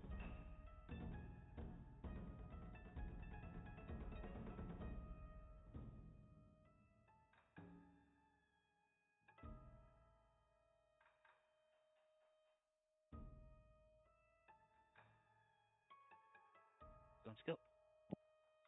Do we go see if our chocobos are still around, or do we just use the hoverboard? We could look for a shop that has self-drive vehicles. We have the coin for it. I think.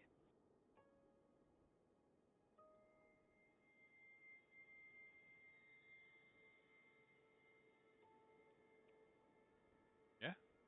Okay.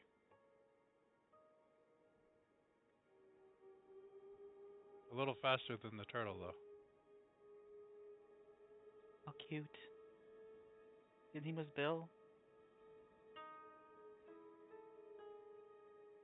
Uh, he moved 20. On land. That's fine if you want to survey an area, but if you're trying to get from point A to point B, it's no fine. Well, I was not looking particularly at that one, but when I got it, I was thinking it was all modes of transportation. Submariner, burrower, walk on land. It's just that was what I was looking for. That's fair. Just me, all character. We usually teleports there because this guy has the cubic gate everywhere he goes.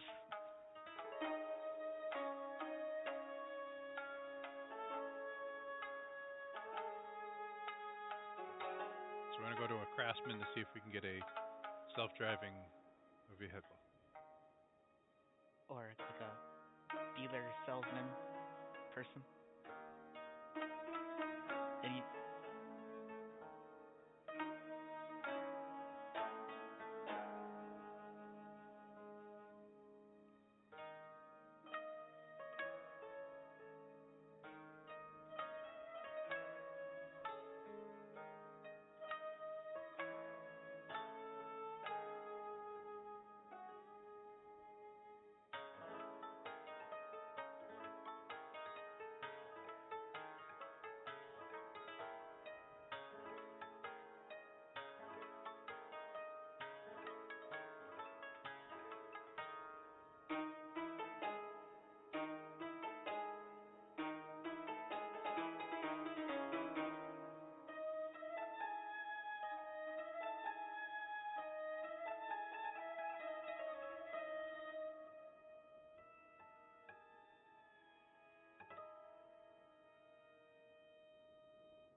doing on at this time of night?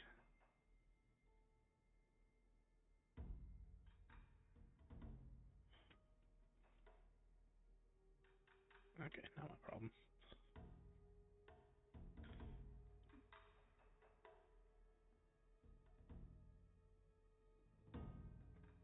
So what's the plan? To go to a auto dealership to find a self-driving vehicle. You won't find one in Draconis Beta. Fast transport. I think our Chichobos are pretty damn fast, but tireless and the Rainbow Road thing. I was just thinking, self-driving, so we can do stuff while we travel. But we can't find that here, so.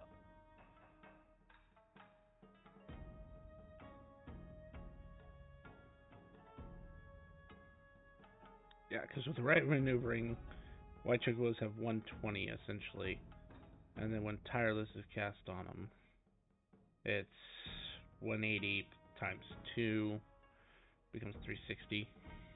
And then if you happen to be traveling on the roads, then that's another times 2 or times 3 depending on the road. Yeah, they're pretty fast. Are they still there? Question.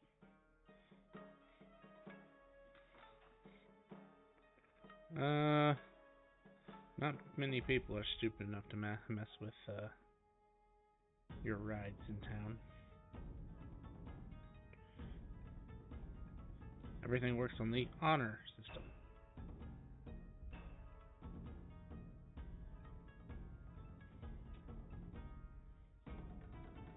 Always a good chobo.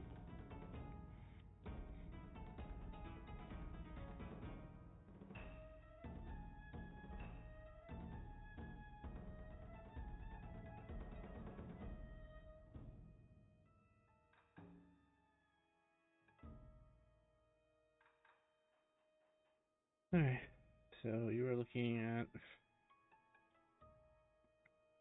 about 3,000 miles.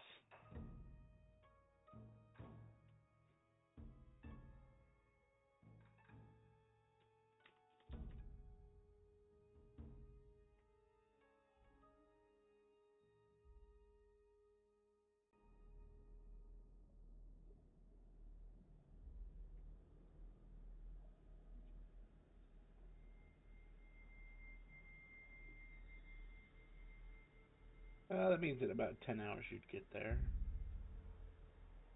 And let's see if anything happens with I think Ray was right. What?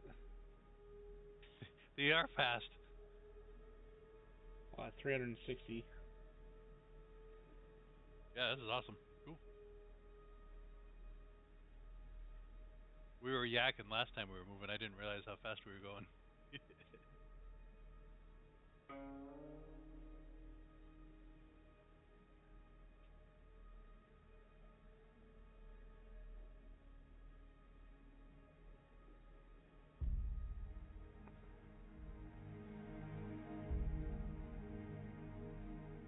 Oh, my math is wrong. You were right. Yes, it should be 36, not 360. It's 360 for their normal travel speed, but for actual overland, it's 36.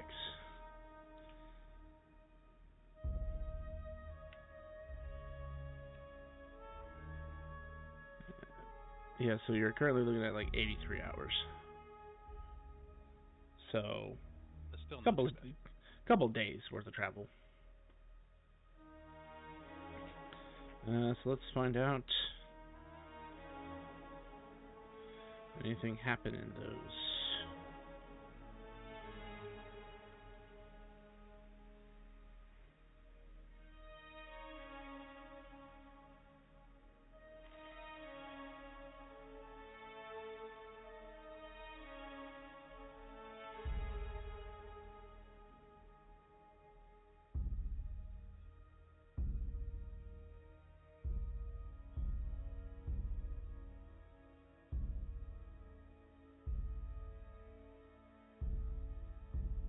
You make it to there.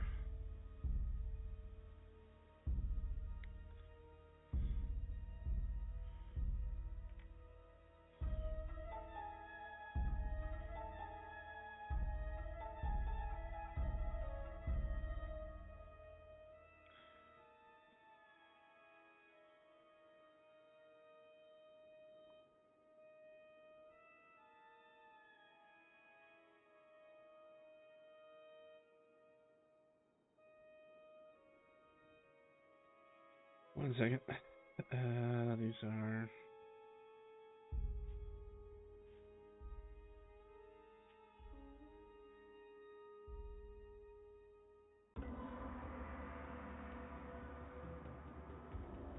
Oh, we're also looking for a dinosaur or whatever, because we're in the plains of conflict.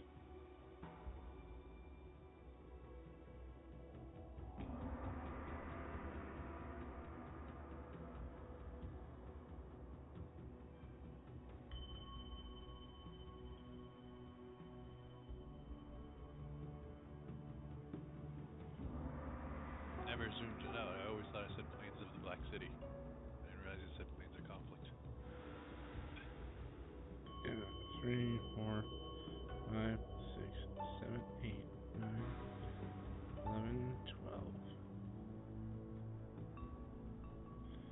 2, 4, 6, 8, 10, 12, 14, 16, 18, 20, 22, 24, 25th hour. So we're at 14, 15, 16, 17, 18, 19, 20, 21, 22, 23.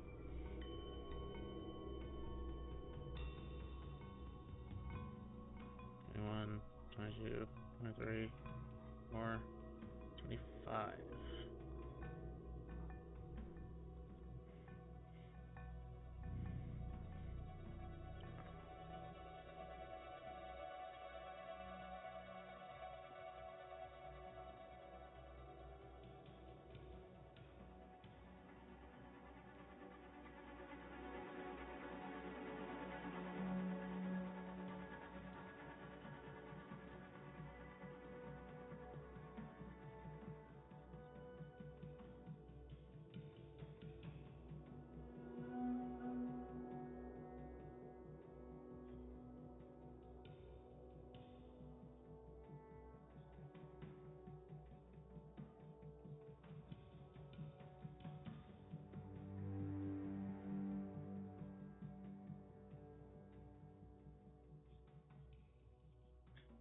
Erebus.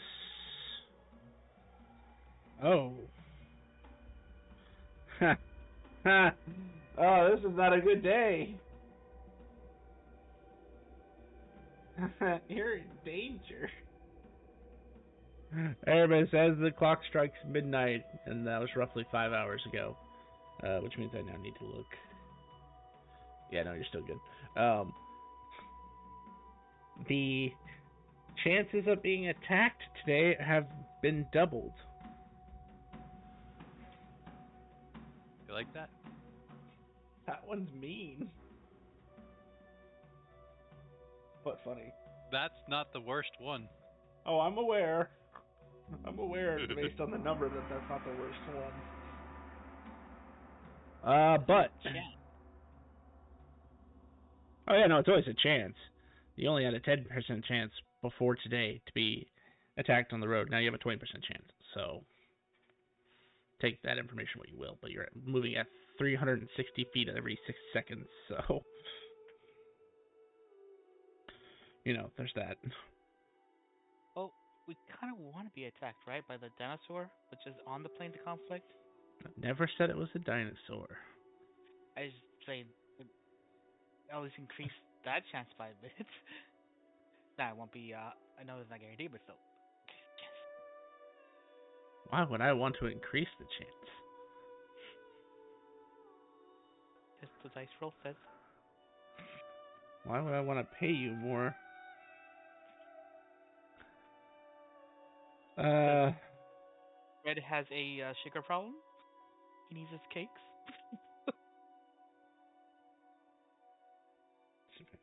Interesting.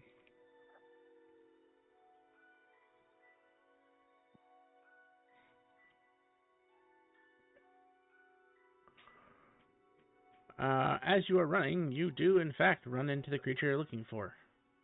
Fortunately, do not have unfortunately do not have a token for it. So you're getting a big blank red square. But it's not a dinosaur. Despite his name, it is not a dinosaur. It's an amphibian. I added more plains maps. Yeah. This one's set up, so I'm just gonna go with this one for now. That's fine. Yeah, we probably should start putting that box that I have on the regular planes map on all the other maps so that we just can display what Magic of the Day and Magic of Combat is. I just corrected. Let's see. So,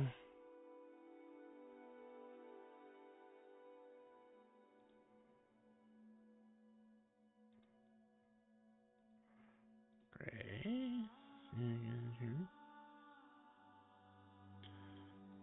Gaylord. Here. Shoot away for now. Why do I keep clicking Monday? It's not Monday. It is Wednesday. Why would I curse myself and make it Monday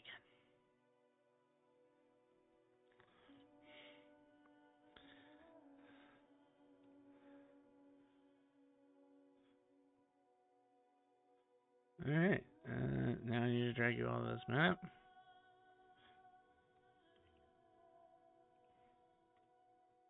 It's described as like a giant frog with bony plates. This is still the first day of travel time, right? Yep. Well, it's your first session. Yeah, yes. Your tireless is not worn out at this point. Great. You're on hour 25, just to be clear.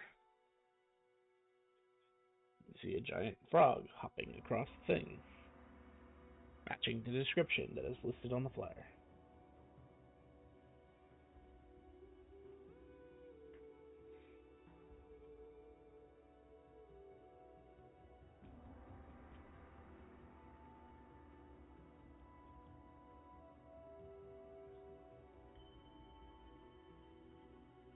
Anybody's supposed to kill it? Yeah. Well, specifically, you need to get bone. Yeah, you need to get the medium-sized monster bone from it. So technically, we can leave it alive. We just have to take its bone out of it. Wow, that sounds rude. But true. I didn't say you were wrong. I said it was rude.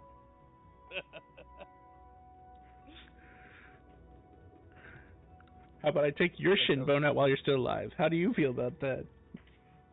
I'm a bag. I don't have bones. Fair enough. Besides the one I carry with me.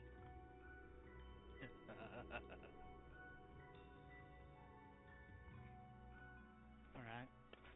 So, charge? Or it's in the air right now, right? Well, it's just hopping.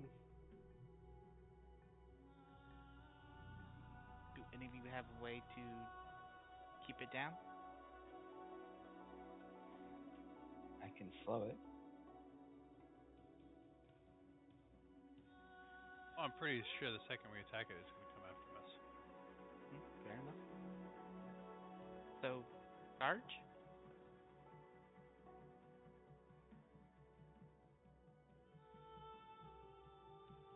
I mean, you're the melee. I'm not rushing in. I'm going to use my Charge! Oh, I'll just gonna shoot it so we get attention. Okay. Told me to Go charge. for it. Does it do anything? Wrap my cloak around me. Hold on. So, I have dark vision. Why isn't this seeing all shadow? That's gonna always be in shadow because it's nighttime. That's actually just a lighting effect. It's not because you don't have dark vision.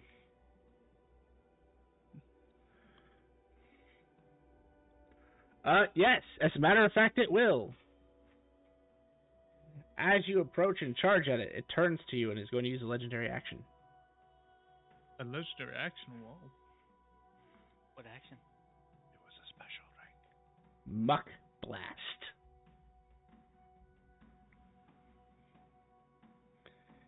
And it's going to exhale gravel and water in a 15-foot cone in front of it.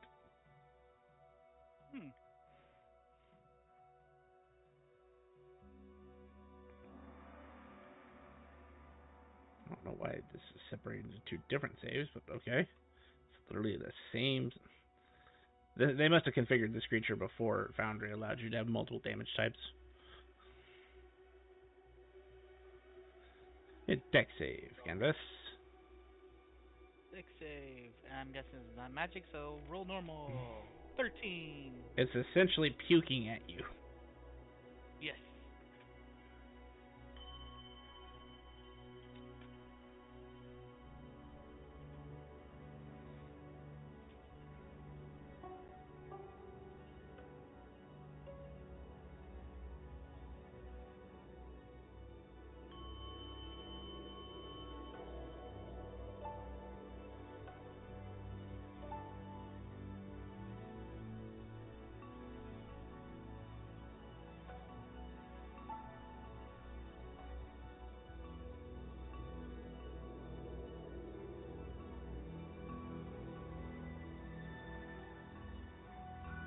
Unfortunately, that was not a lot of damage. You should have taken 3 more than that. It was treating your save as weird. Alright, so 3 damage in total? 4 damage in total. 4 damage in total. Alright, so. Yeah, impressive for a legendary action, right?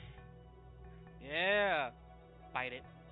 And you are afflicted with a disease, I think. He's on construct now. What's unconscious? Construct. Like, I don't think you get infected with diseases. Oh, it's Some a poison. constructs can. I'm immune to poison. There you go. You get around it somehow. Alright, you can make your strike. Alright.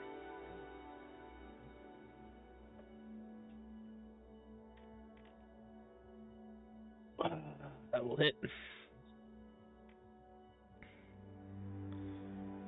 What happens when it fails its con save? It's my bite. Oh. I was biting it. You seriously just inflicted a giant ass frog with fucking were shark disease? Yes, I did. Alright, fair enough.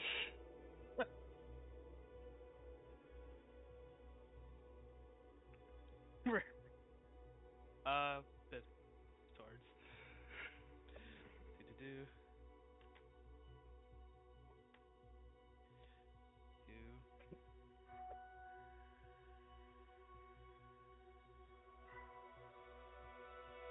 Move it away.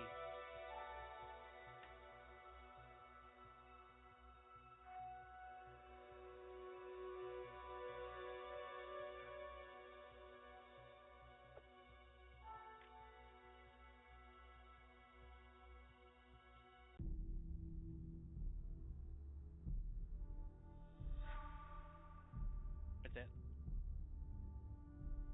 Alright, well, I guess Oh, everybody, bonus action, Conqueror's Banner. I don't think I'm too far away from them. Yeah, I am. Okay, never mind. Oh, I didn't want to move. Alright, everybody add themselves to initiative. This is combat. Well, I guess, if you want to, you don't necessarily have to involve yourself in combat. I don't know. Does Asmodale finish it off? Because when he charged up there, he said he was going to shoot it. Oh, he ran before I could really say, like, shoot or get aim.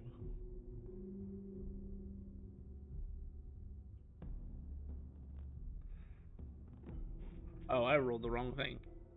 That makes a whole lot less sense. Okay. I was like, Radiant Rain for 9 hours during combat. How long do you think these combats are, Grim? And then I realized I rolled Magic of the Day, not Magic of Combat. Grim, why did you put so many of these in here? I did one for every level. Oh, that's so funny. Erebus, you know the Magic of Combat is all spells fail except 3rd level spells.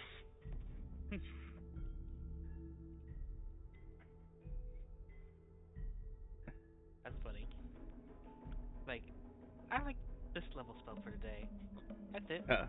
Well, Grim, you might be correct anyway. Asmodel, it is your turn. Oh. I actually roll higher than. Yes, but you already taken your turn. Okay. Because I let you hit it with more than one attack. You should have only got to one attack before initiative started. Okay. That's how surprise works. You don't get a full banner of attacks. You get one attack, and then the creature realizes you're there. But I figured because it used a legendary action, that's fair. Would you like to let chaos? Okay, roll that d6. Let's see if you shoot canvas. I swear, I'll bite you again. That is a d6. Or the critical miss table also is correct. Aha! Aha! All right, roll damage because apparently that was not a miss. Make sure to add the health back. Oh, no, I meant to roll damage. Oh. That was. Why did not pop up? Because we have it set up where you have to do just roll again and attack the creature. Well, I saw what he did. He rolled 2 ones and it's +2, so it's 4 damage. Oh, okay. That's the beauty about seeing the physical dice roll. Yeah. When we all can laugh at your natural ones. So you actually by accident pull a wanted on this thing. You go to shoot and your foot slips in the mud of the plains, and you just fire, and it looks like it's going to go for canvas, and then it just curves around canvas ever so gently. It hits the giant frog. Oh God. Oh. Okay, I'm actually impressed now. Oh wow. Let's go, my good shot. God damn. Unfortunately, that will miss, unless you got something that can add a little more to that. No. Oh. I totally forgot since it was gonna hit. Just to add the d6. Oh yeah, go for it. The giant. Is it just a d6?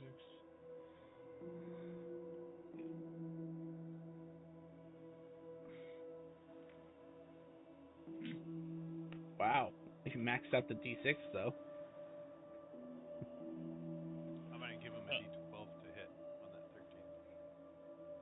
Oh. Okay, roll the d12 then, sir.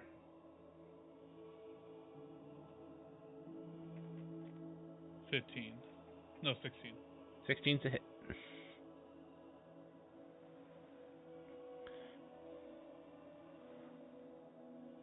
Come on. Right. Is it only for one attack? Yeah, let's protect, so. Okay.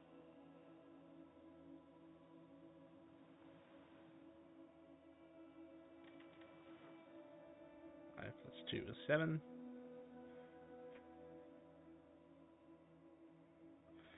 Oof. It's sweating bullets over here. Still alive though, sadly. Yep. Can I use a reaction before my turn comes? Yes. I will use reaction to deal a d6. Oh wait, what's the range on that? 65 feet. Nah, I think he's out of range. I think he is 65 feet from us. No, it's a 30-foot range. So no, never mind. Very well. Anything else, Liz And that's it. Just move up. Oh, sorry. My bad. Oh no, you're good. I'm okay with players doing that. I'm used to them not doing it.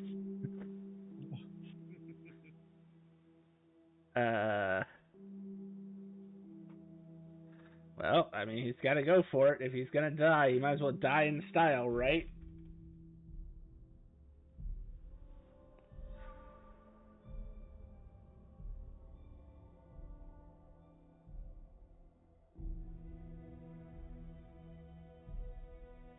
He is going to make a bite attack at you, Canvas. It's fair. Did bite him. Double wear shot. You get it back.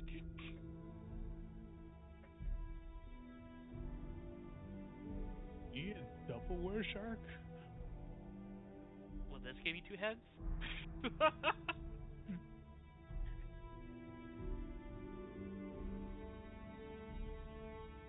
No, it gives you an extra dorsal fin. I'm good with that too.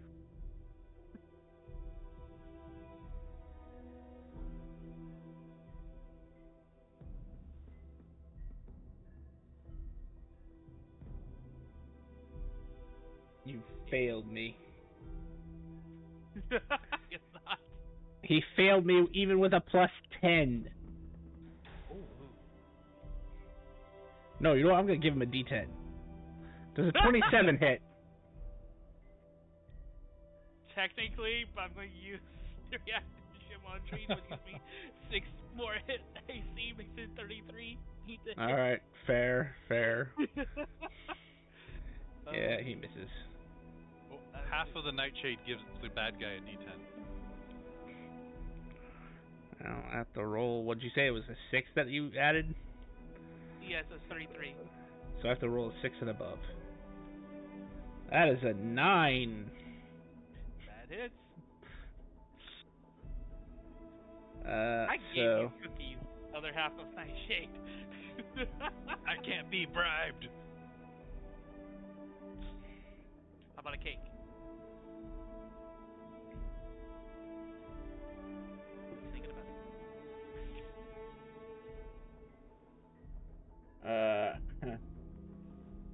So when this creature makes a successful bite attack, are you medium or smaller? I am medium. You are swallowed by the giant frog. And he becomes a status called bloated.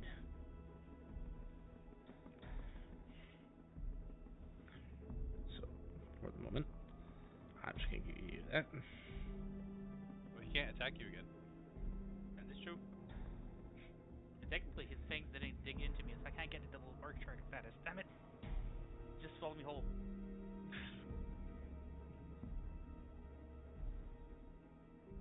And it was 46 plus 3.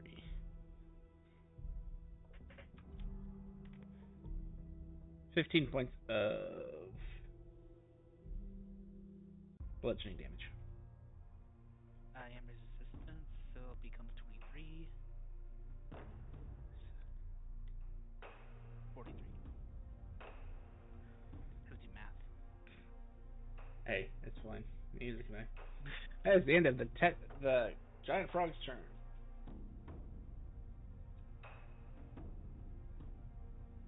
Erebus. Got you 3rd level, so.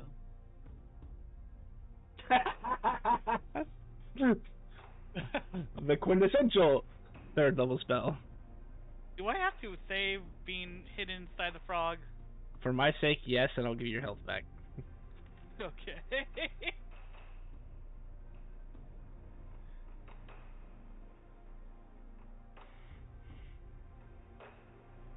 The frog is toast. Canvas comes tumbling out of its mouth. That was wicked. It smells like a French bakery out here. Oh no.